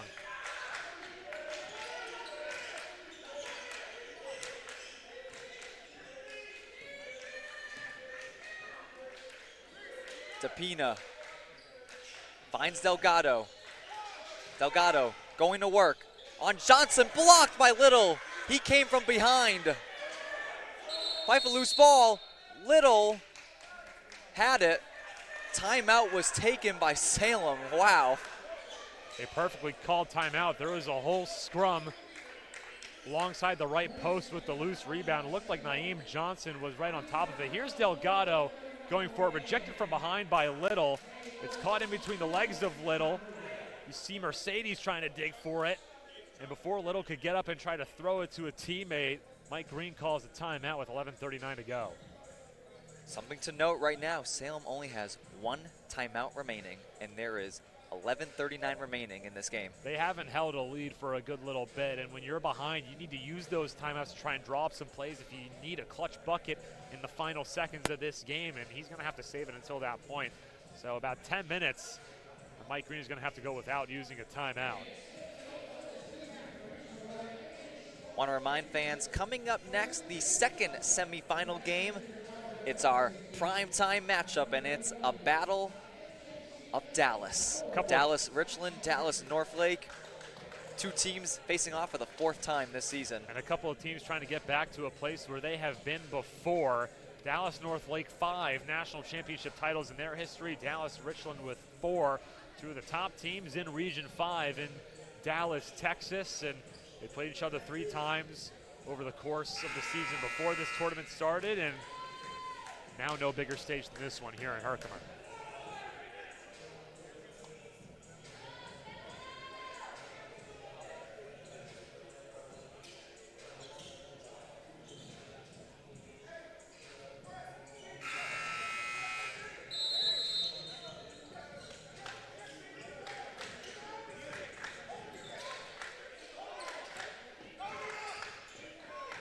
Right, challenge by Mercedes. He bobbles it, has to put it up, misses, Fife a loose ball. Offensive rebound, Smith. Johnson drives, misses the layup. Mercedes tips it. He gets it back off the deflection. Do some quick speed now in transition.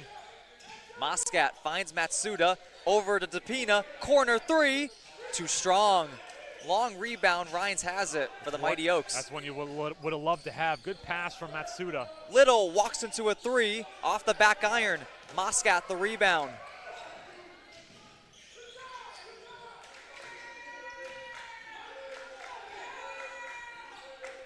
Knights reset their offense with Matsuda.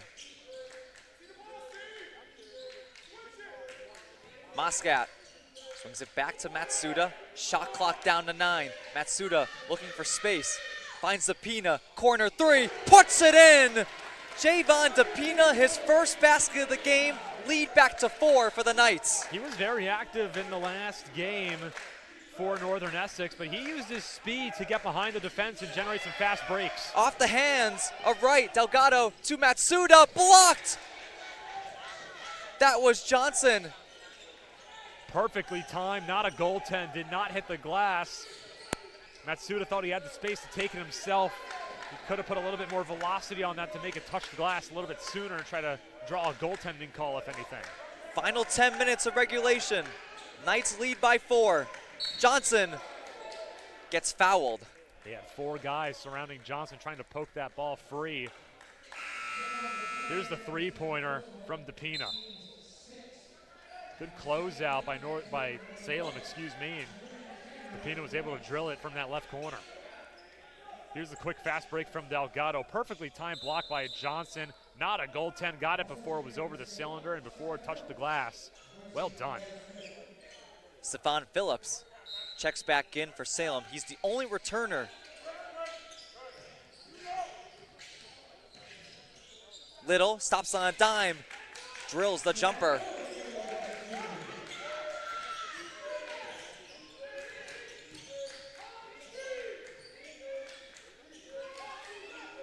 Delgado, guarded by Rhines. Delgado attacks, kick out to Pina.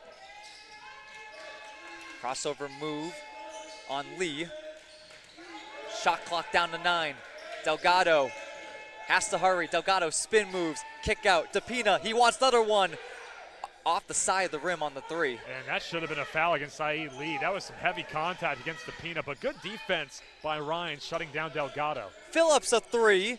Too strong. Ryan's offensive rebound. He goes up with it and finishes. First tie game in how long? That's the 7th tie score. Probably the first since the first half.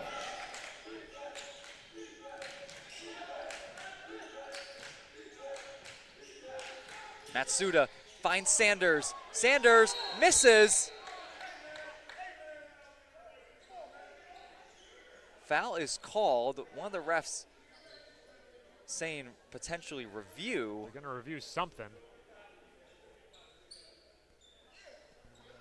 So call on the court, common foul, but could be offensive foul.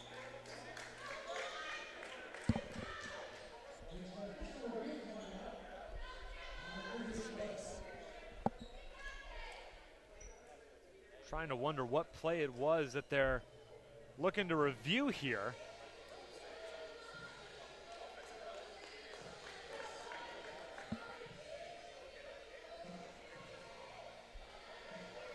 You see, I think that was the arms of Christian Sanders maybe go a little bit wild there, but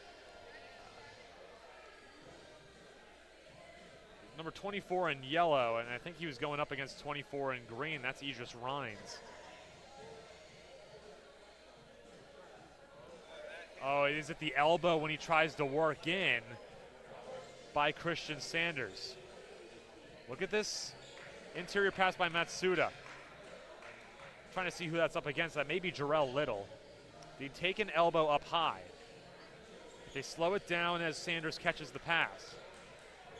But he's in the restricted area. He has that left foot on that white line. I don't think it's an elbow. I think it's more so the shoulder of Sanders that accidentally clips him up high as he's trying to get positioning and go up with it. I don't think it's... No, I don't think the elbow gets up and gets him at all. I think it's more so the shoulder. He's just trying to box out into position. Just an unfortunate basketball play. I don't know if the original call on the floor is definitely important here, and the referees We're now going to huddle after watching the replay monitor a little bit. I don't know if they're going to try to call this an offensive foul or a defensive foul, or maybe if they're looking to upgrade it to a flagrant. There was nothing there on the rebound.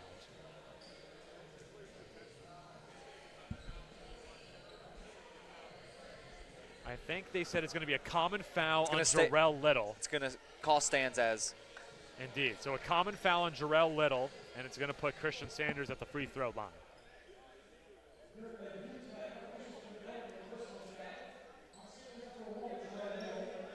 But it was an official review, so Salem will not lose their timeout. Nope. No challenges or timeouts lost from either side. That's an official initiated timeout and review. Sanders at the line for the second time. Both these teams have been to the line a lot.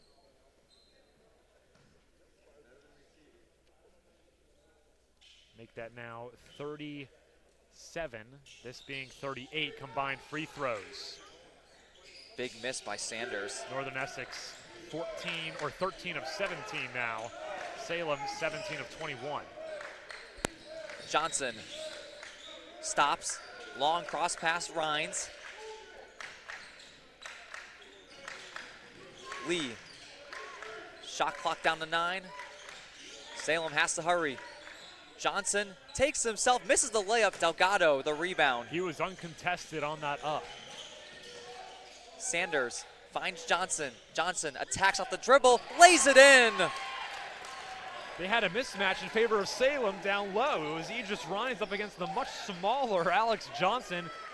Kind of did a fadeaway after absorbing the contact and puts it through. 27 now for Alex Johnson.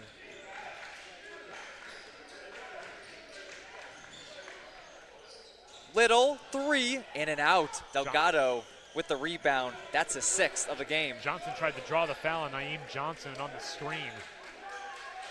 More Johnson on Johnson violence. Johnson, guard by Lee this time. Johnson to the basket, misses, but a foul. More free throws upcoming for Alex Johnson. This is going to be number 10 and 11 for him. But before the fouls, before the free throw shots, excuse me, media timeouts will stay here. Anything can happen in a close game like this, Andrew.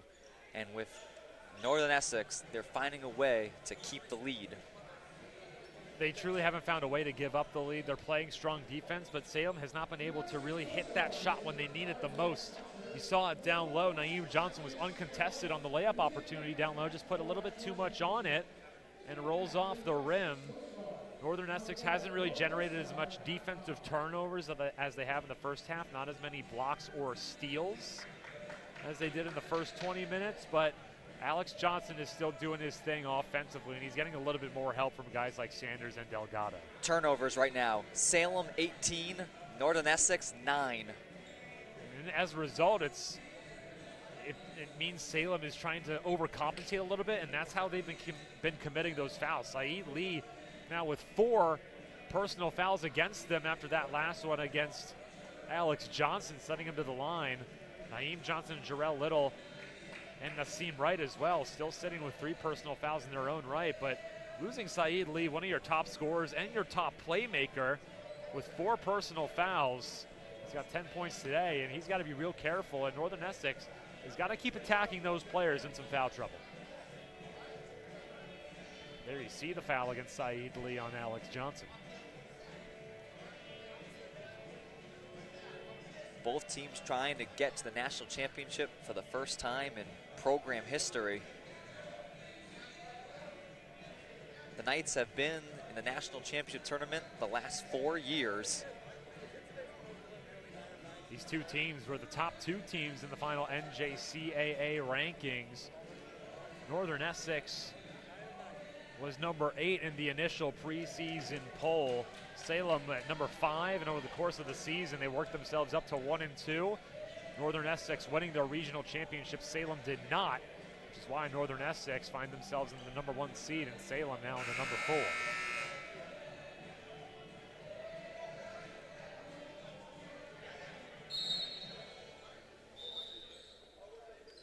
So free throws coming up for Alex Johnson. And both teams in the bonus. Still low in the bonus. It's going to be 1 and 1 for automatic free throws. This is a shooting foul, so it's going to be 2 automatically for Alex Johnson.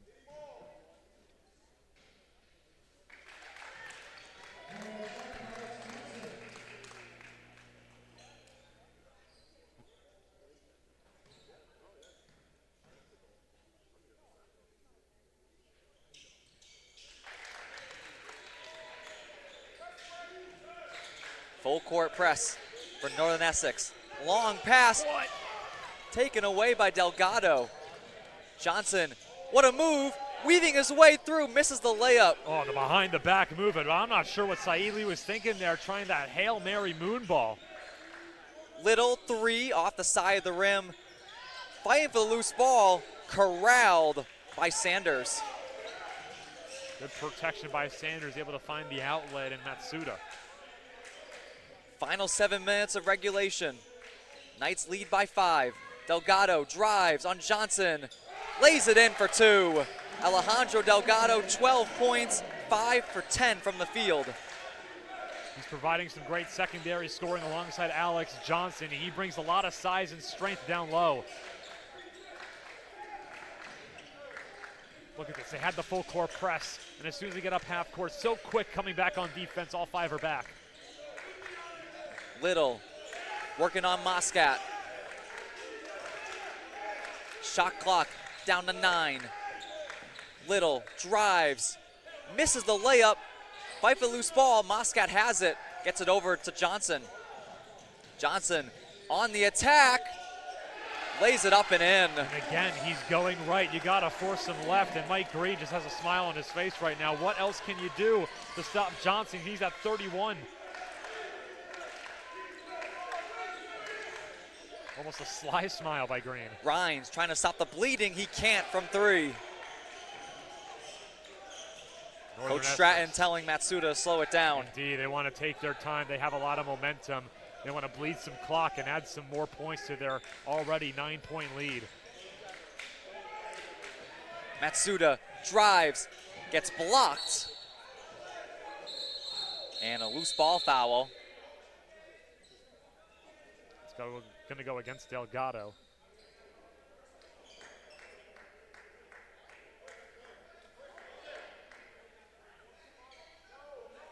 It's actually going to go against Christian Sanders. It's going to result in a 1-and-1 for Saeed Lee, who is a perfect 6 for 6 tonight.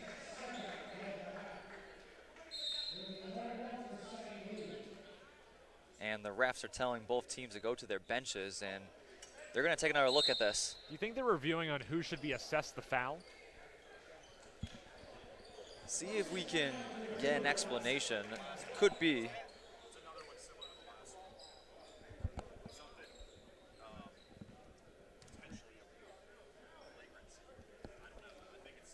Potentially looking at some flagrancy here, maybe a potential upgrade of a foul. Not sure exactly what play they're trying to look for.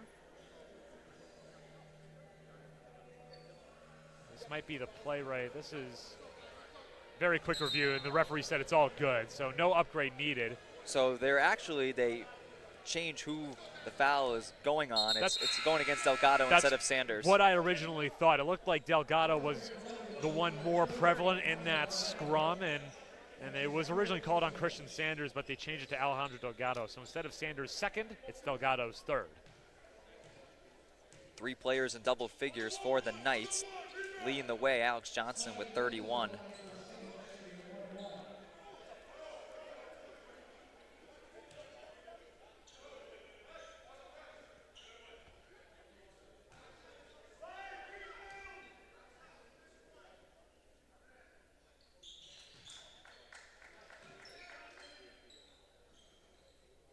Coming up next, second semifinal game, Dallas-Richland, Dallas-Northlake. The winner of that game will play the winner of this game. Dallas-Northlake was lined up to my right, checking out some potential competition should they win, but obviously coach is focused on Northlake. Full court pressure for Salem. Coach Stratton called timeout. Matsuda was pinned on the far side of the court. I'm loving this call from the referee, clearly explaining it loud and clear for both the teams and the fans watching this game in attendance here in Herkimer. It says before he stepped out, coach got the timeout. Letting everyone know loud and clear, and a very smart timeout usage by Darren Stratton. He had 3 in his back pocket. He's now down to 2 with 5:28 left. You can't take them with you, so use them while you got them. And obviously Mike Green, some different circumstances regarding his timeouts. He's been held to 1 ever since the roughly 11-minute mark of this second half. Darren Stratton saving his break glass in case of emergency, and he used one of his right there.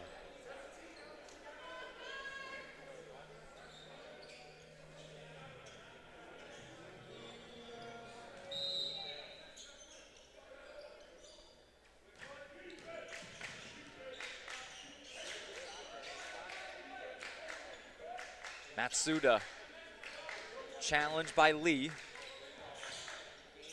Crossover move. Matsuda strong in the basket. Spin moves. Stripped away. That was Saeed Lee getting all ball on that swipe. Johnson finds Lee. Corner 3. Knocks it down. He's playing like he's got nothing to lose. He's got 4 personal fouls. Gets the steal. Gets the 3-pointer.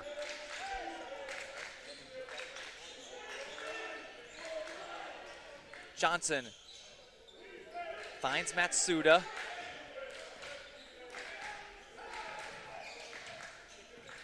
Shot clock down to 9. Matsuda finds Delgado down low. Delgado takes it himself, lays it up and in. How did Matsuda find the space to make that pass? Full court press for Northern Essex. Johnson gets it over to Lee. Lee strong in the basket, lays it in for 2. That's what you got to do against this full court press. Play with pace, and Saeed Lee is doing just that. Take it up the floor yourself before the Knights are able to recover defensively.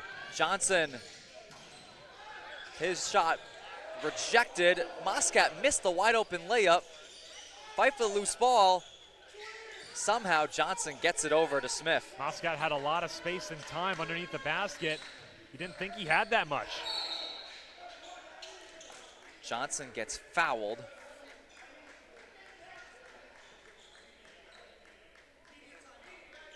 Foul going against Yuno Soki Matsuda. Media timeout. It'll be our last one of the game. 4-point lead for Northern Essex. It's coming down to the wire. And all of a sudden, some life right now for the Mighty Oaks.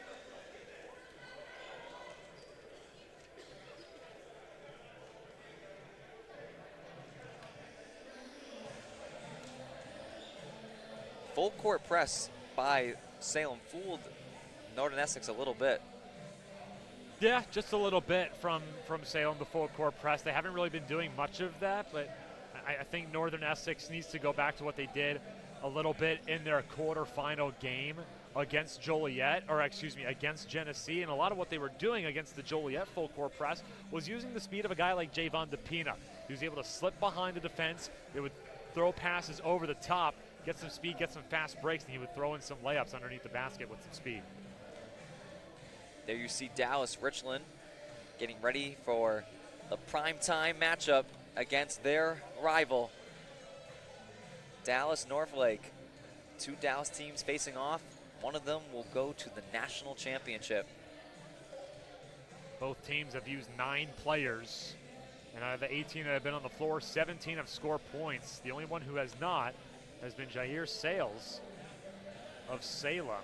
He's only played 2 minutes. So everyone who has played a solid amount of minutes in this game has put points up on that board. It is 2 of the top teams in the nation, showcasing why they are rated and viewed as such.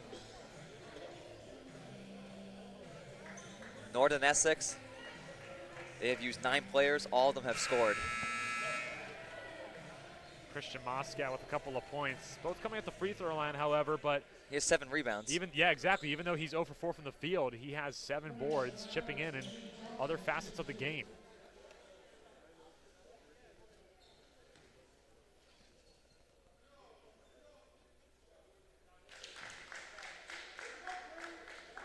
Johnson makes the first free throw. It's his second trip.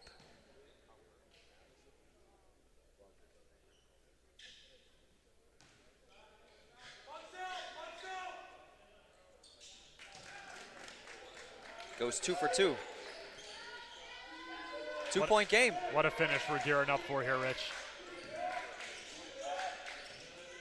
We have a winner in regulation or overtime. We're a trip to the national championship on the line. 3.5 minutes remaining in the game. Vidal surveys his options. Delgado, shot clock down to 7. Delgado gets fouled. That's Quadair Smith, his second.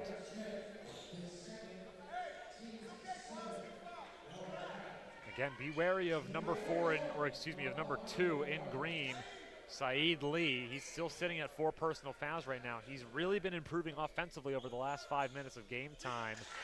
But defensively, he's got to still be careful.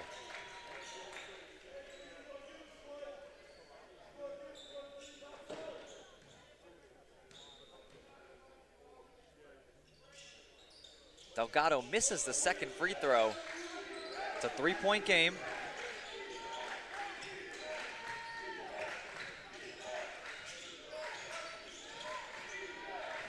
Johnson double teamed. Smith thought about the 3, works it back to Johnson. Swings it over.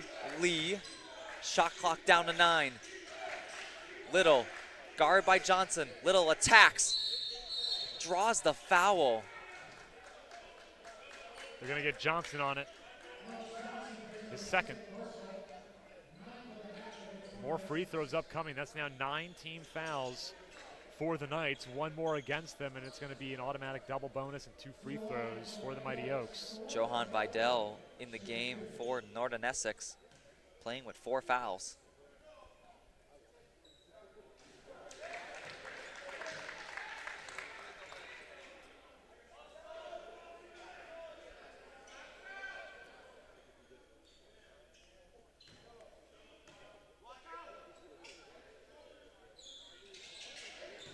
Misses both. 2 big misses by Little.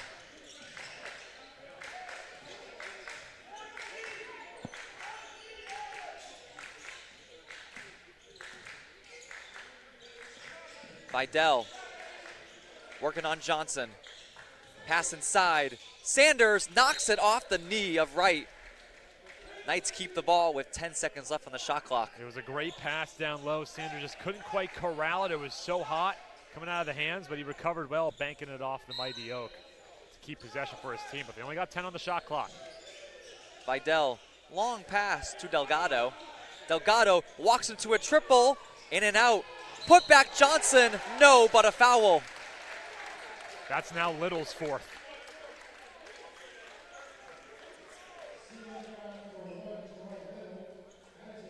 This is going to be free throws number 12 and 13 for Alex Johnson. Johnson has 31 points, 11 for 22 from the field. Quick tie of the shoe.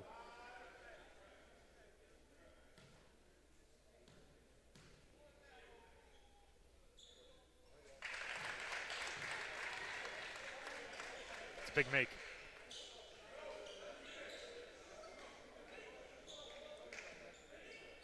Northern Essex looking to keep their now 17-game winning streak alive. Looking to play for the national championship, winning 27 of 28. Crazy to think this team lost their season opener. They lost their season opener in overtime. Double overtime.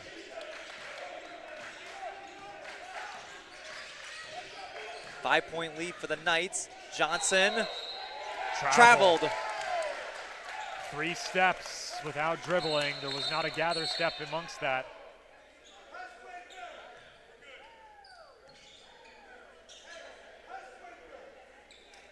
Trying to cool down Christian Sanders a little bit. Thought he may have gotten clipped up high. Coach Darren Stratton trying to tell his team, be cool, we're good. You got the ball back.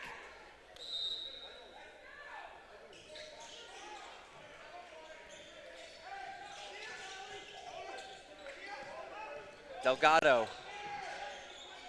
finds Vidal. Approaching the final 2 minutes of regulation.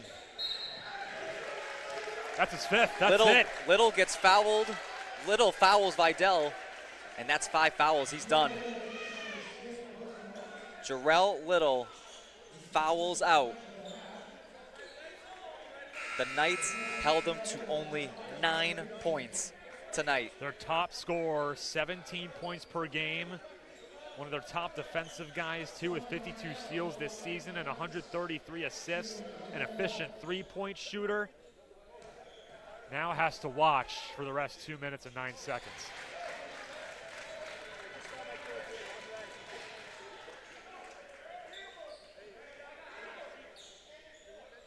.209 to go. Johan Vidal misses his second free throw.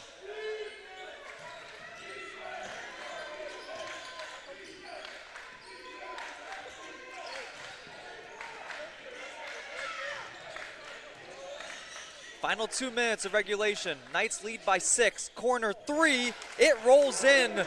Saeed Lee. Now a 3-point game. Johnson gets past half court. Gets fouled by Nassim Wright. That's his 4th. That's a hard foul by Nassim Wright, too, and more free throws upcoming for Alex Johnson. He's so shifty. You're trying to get the ball away from him, but his handles are so clean, you can't seem to strip it away from him. They have no choice but to foul. The Knights, 19 for 25 from the line. You have that big three-pointer in the corner from Saeed Lee to cut it down to a 3-point deficit. And just like that, you send him to the line, and it's a 2-possession game all over again. The Knights have been in the bonus since the 11:32 mark of the second half. 23 fouls for the Mighty Oaks in this game. 7 missed from the charity stripe by the Knights. 4-point lead. 90 seconds remaining in regulation. Just Johnson's 3rd miss at the stripe all game. Knights lead by 4. Wright drives on Sanders. Reverse layup is good. Sanders did not want to commit a foul there.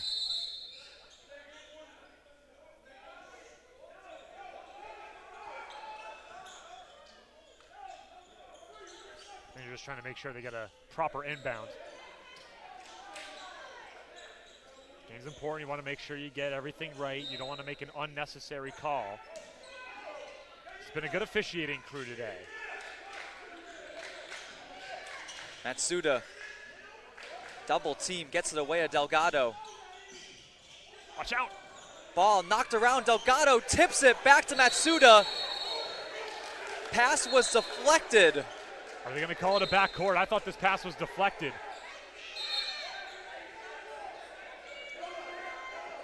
Let's take another look.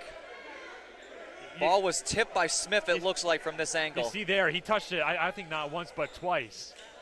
It should stay with the Knights and not a backcourt violation. It is, they're huddling right now. Look at this pass here. See, right there, Smith gets a hand on it, and then he's able to punch it back up again. They're just going to call it an official's timeout, not a backcourt violation.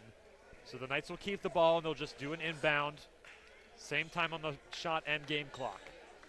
Currently 17, and Mike Green can't believe it. But it's the right call.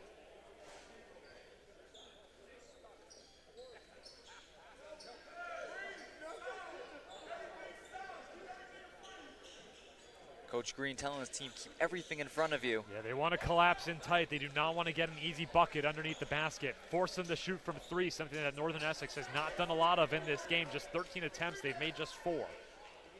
And another conference between the officials on the logo.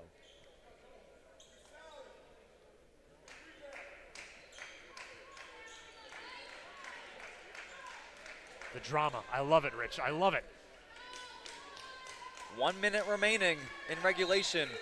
Will we have a winner or overtime, potentially?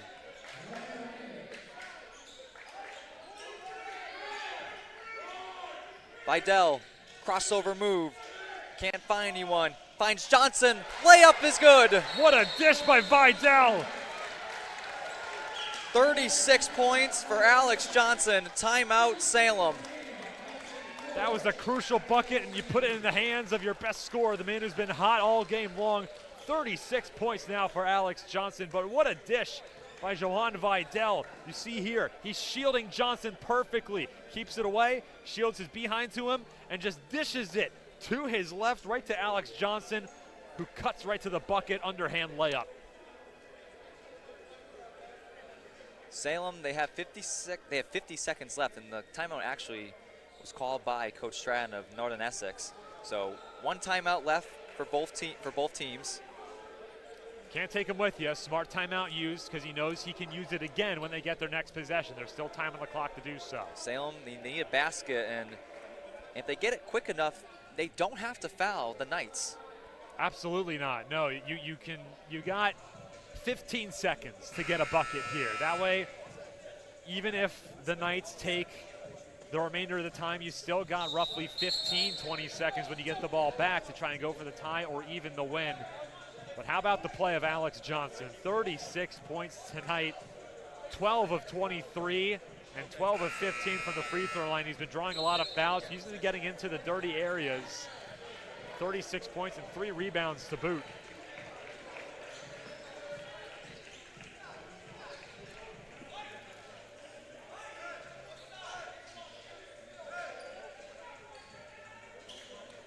Salem ball down by 4. I think he just told Northern Essex they're going, or he told Salem they're going to be able to run on the inbound. Knocked away by Vidal, who had the assist to Alex Johnson on that go-ahead basket. That just bleeds more clock. It's well done. Every second is very crucial. Johnson finds Lee. Right. Surveys his options. In the hands of Lee. Guard by Vidal. Down low. Johnson. Guard by Johnson. Double teamed. Right. Strong finish. Lays it up and in. But now there's less than 30 seconds, so the shot clock is off for Northern Essex. Delgado gets it over to Johnson. Johnson drives on right. Finishes. Won't go, but a foul. That's his 5th. He's done. That's now 5 on the seam right. 2 Mighty Oak players have fouled out.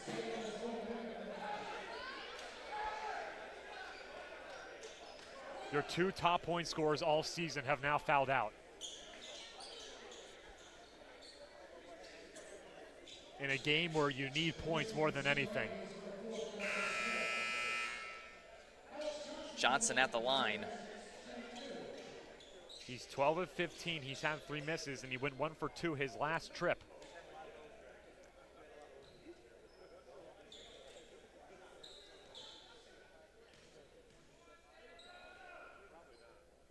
He makes the first one. 3-point game. A make for Johnson. It's a 2-score lead.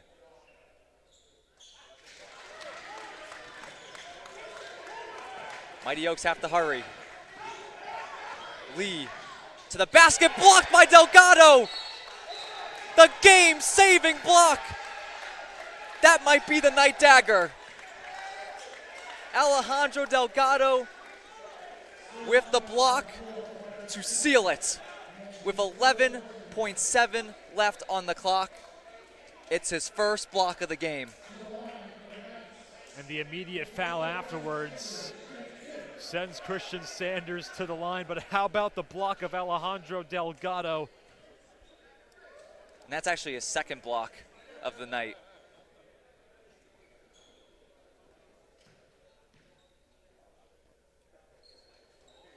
Sanders misses the first free throw. He timed it perfectly. It looked like Zaire Gibson had a clean lane right to the bucket. And in the blink of an eye, Delgado's right hand smacking it off the glass. 5-point lead for the Knights. Timeout taken by the Knights. Salem still has one timeout left in their back pocket. I'm a little surprised they didn't use it on that last possession, but down by 2 possessions, you were probably saving it for that last second heave. But the block by Alejandro Delgado, you said it yourself, that could have been the Knights' dagger.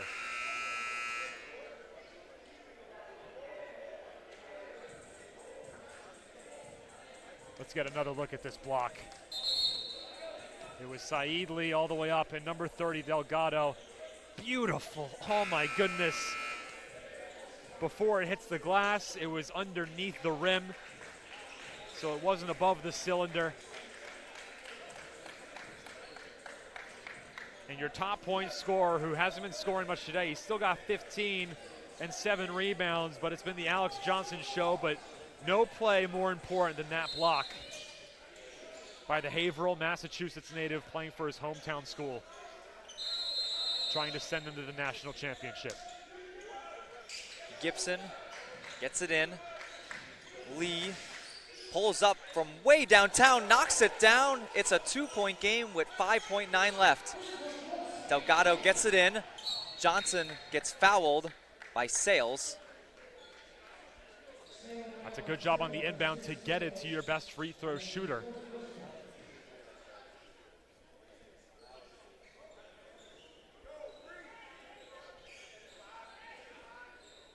Salem has 1 timeout left. Johnson 14 for 17 from the line. He misses the first one. I was gonna say, if you make the first, you think about intentionally missing to try and waste some clock, so Salem doesn't have the chance to get a play drawn up. But now he has to make it regardless. You have to make it right now. Johnson makes it. Timeout Salem. A chance to tie the game, to send it to overtime. The one thing that Mike Green has to tell his team, you have more time than you think. Too many times you see these players in so many basketball tournaments, they pull up from their opposite free throw line and there's still 3 seconds on the clock. You got 4 seconds. That's enough time to get a pass or 2 off and get at least across half court, and you can make yourself at least a higher percentage shot to try and send this game to OT. And if you're Northern Essex, whatever you do, do not foul. If you're Salem, as soon as you feel some contact, go up with it. They could very well call it, and you can get 3 free throws. Alex Johnson, 39 points. Career high. Sophomore guard from Worcester, Massachusetts, the Region 21 most outstanding player. Had the game-winning layup with 3.5 seconds left for the Knights to win their 4th straight Region 21 championship. He picked a hell of a time to get his career high, I'll tell you that. Delgado has 15 points, 7 rebounds. Christian Sanders, 11 points, 4 rebounds.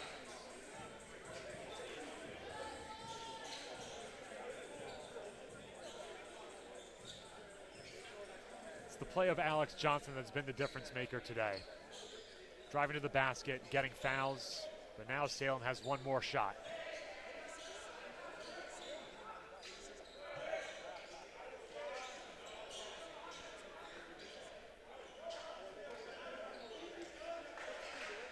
Here we go. 4.6 seconds left on the clock. Johnson inbounds it to Lee. Lee falls, he traveled.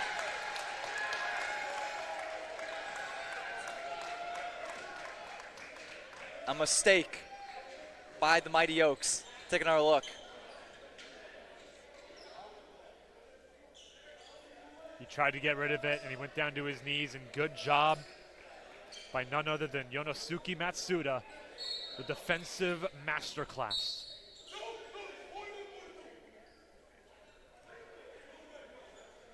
Near disaster by the Knights. They tried to inbound it. Smith comes in replacing Rhines.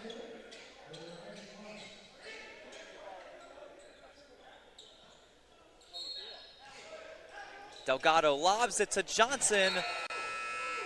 It's deflected out of bounds. The game is over.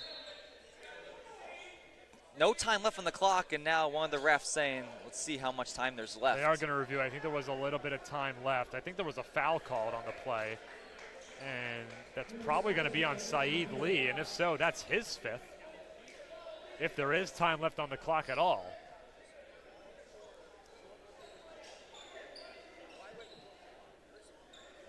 Conference by the refs. Depends on if there was a foul on the play, and if so, when the whistle blew and the arm goes up, how much time is left on that clock? There was 1.1 on the inbound. And they're going to review around the replay monitor. So it's Knight's ball. It's already confirmed. Checking to see how much time there's left on the clock. I think even regardless, it's minuscule the chance that Salem has to get this ball back and keep it a one-possession game to try and half-court heave it for overtime. This is the replay right here. 0.2, if anything.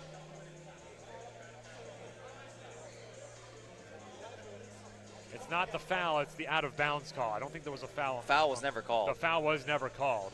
It looked like Johnson got hit a little bit hard by Lee. This is the best angle we'll have right here. You can see the game clock at the top of your screen. And it does indeed go off of Johnson last. That looks like it's 0.5. 0.5. It hasn't touched out of bounds yet. Right there, 0.3.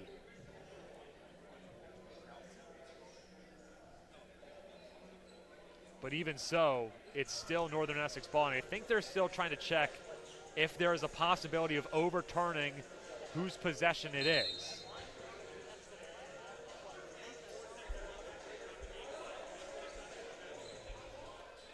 Four-tenths of a second on the game clock, they said, will be put back on the clock. But it is still Northern Essex ball.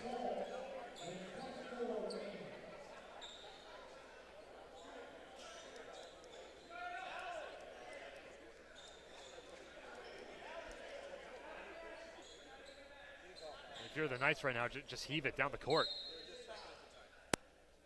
Matsuda just inbounds it in, and that will do it. The Northern Essex Knights of Haverhill, Massachusetts have punched their ticket to their first national championship in program history. Alex Johnson leading the way, 39 points, 12 for 23 from the field, 88-85 the final.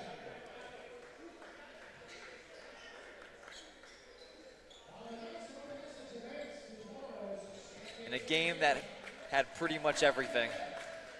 An outstanding game between both teams, and an incredible job, an incredible tournament for Mike Green and the Salem Mighty Oaks.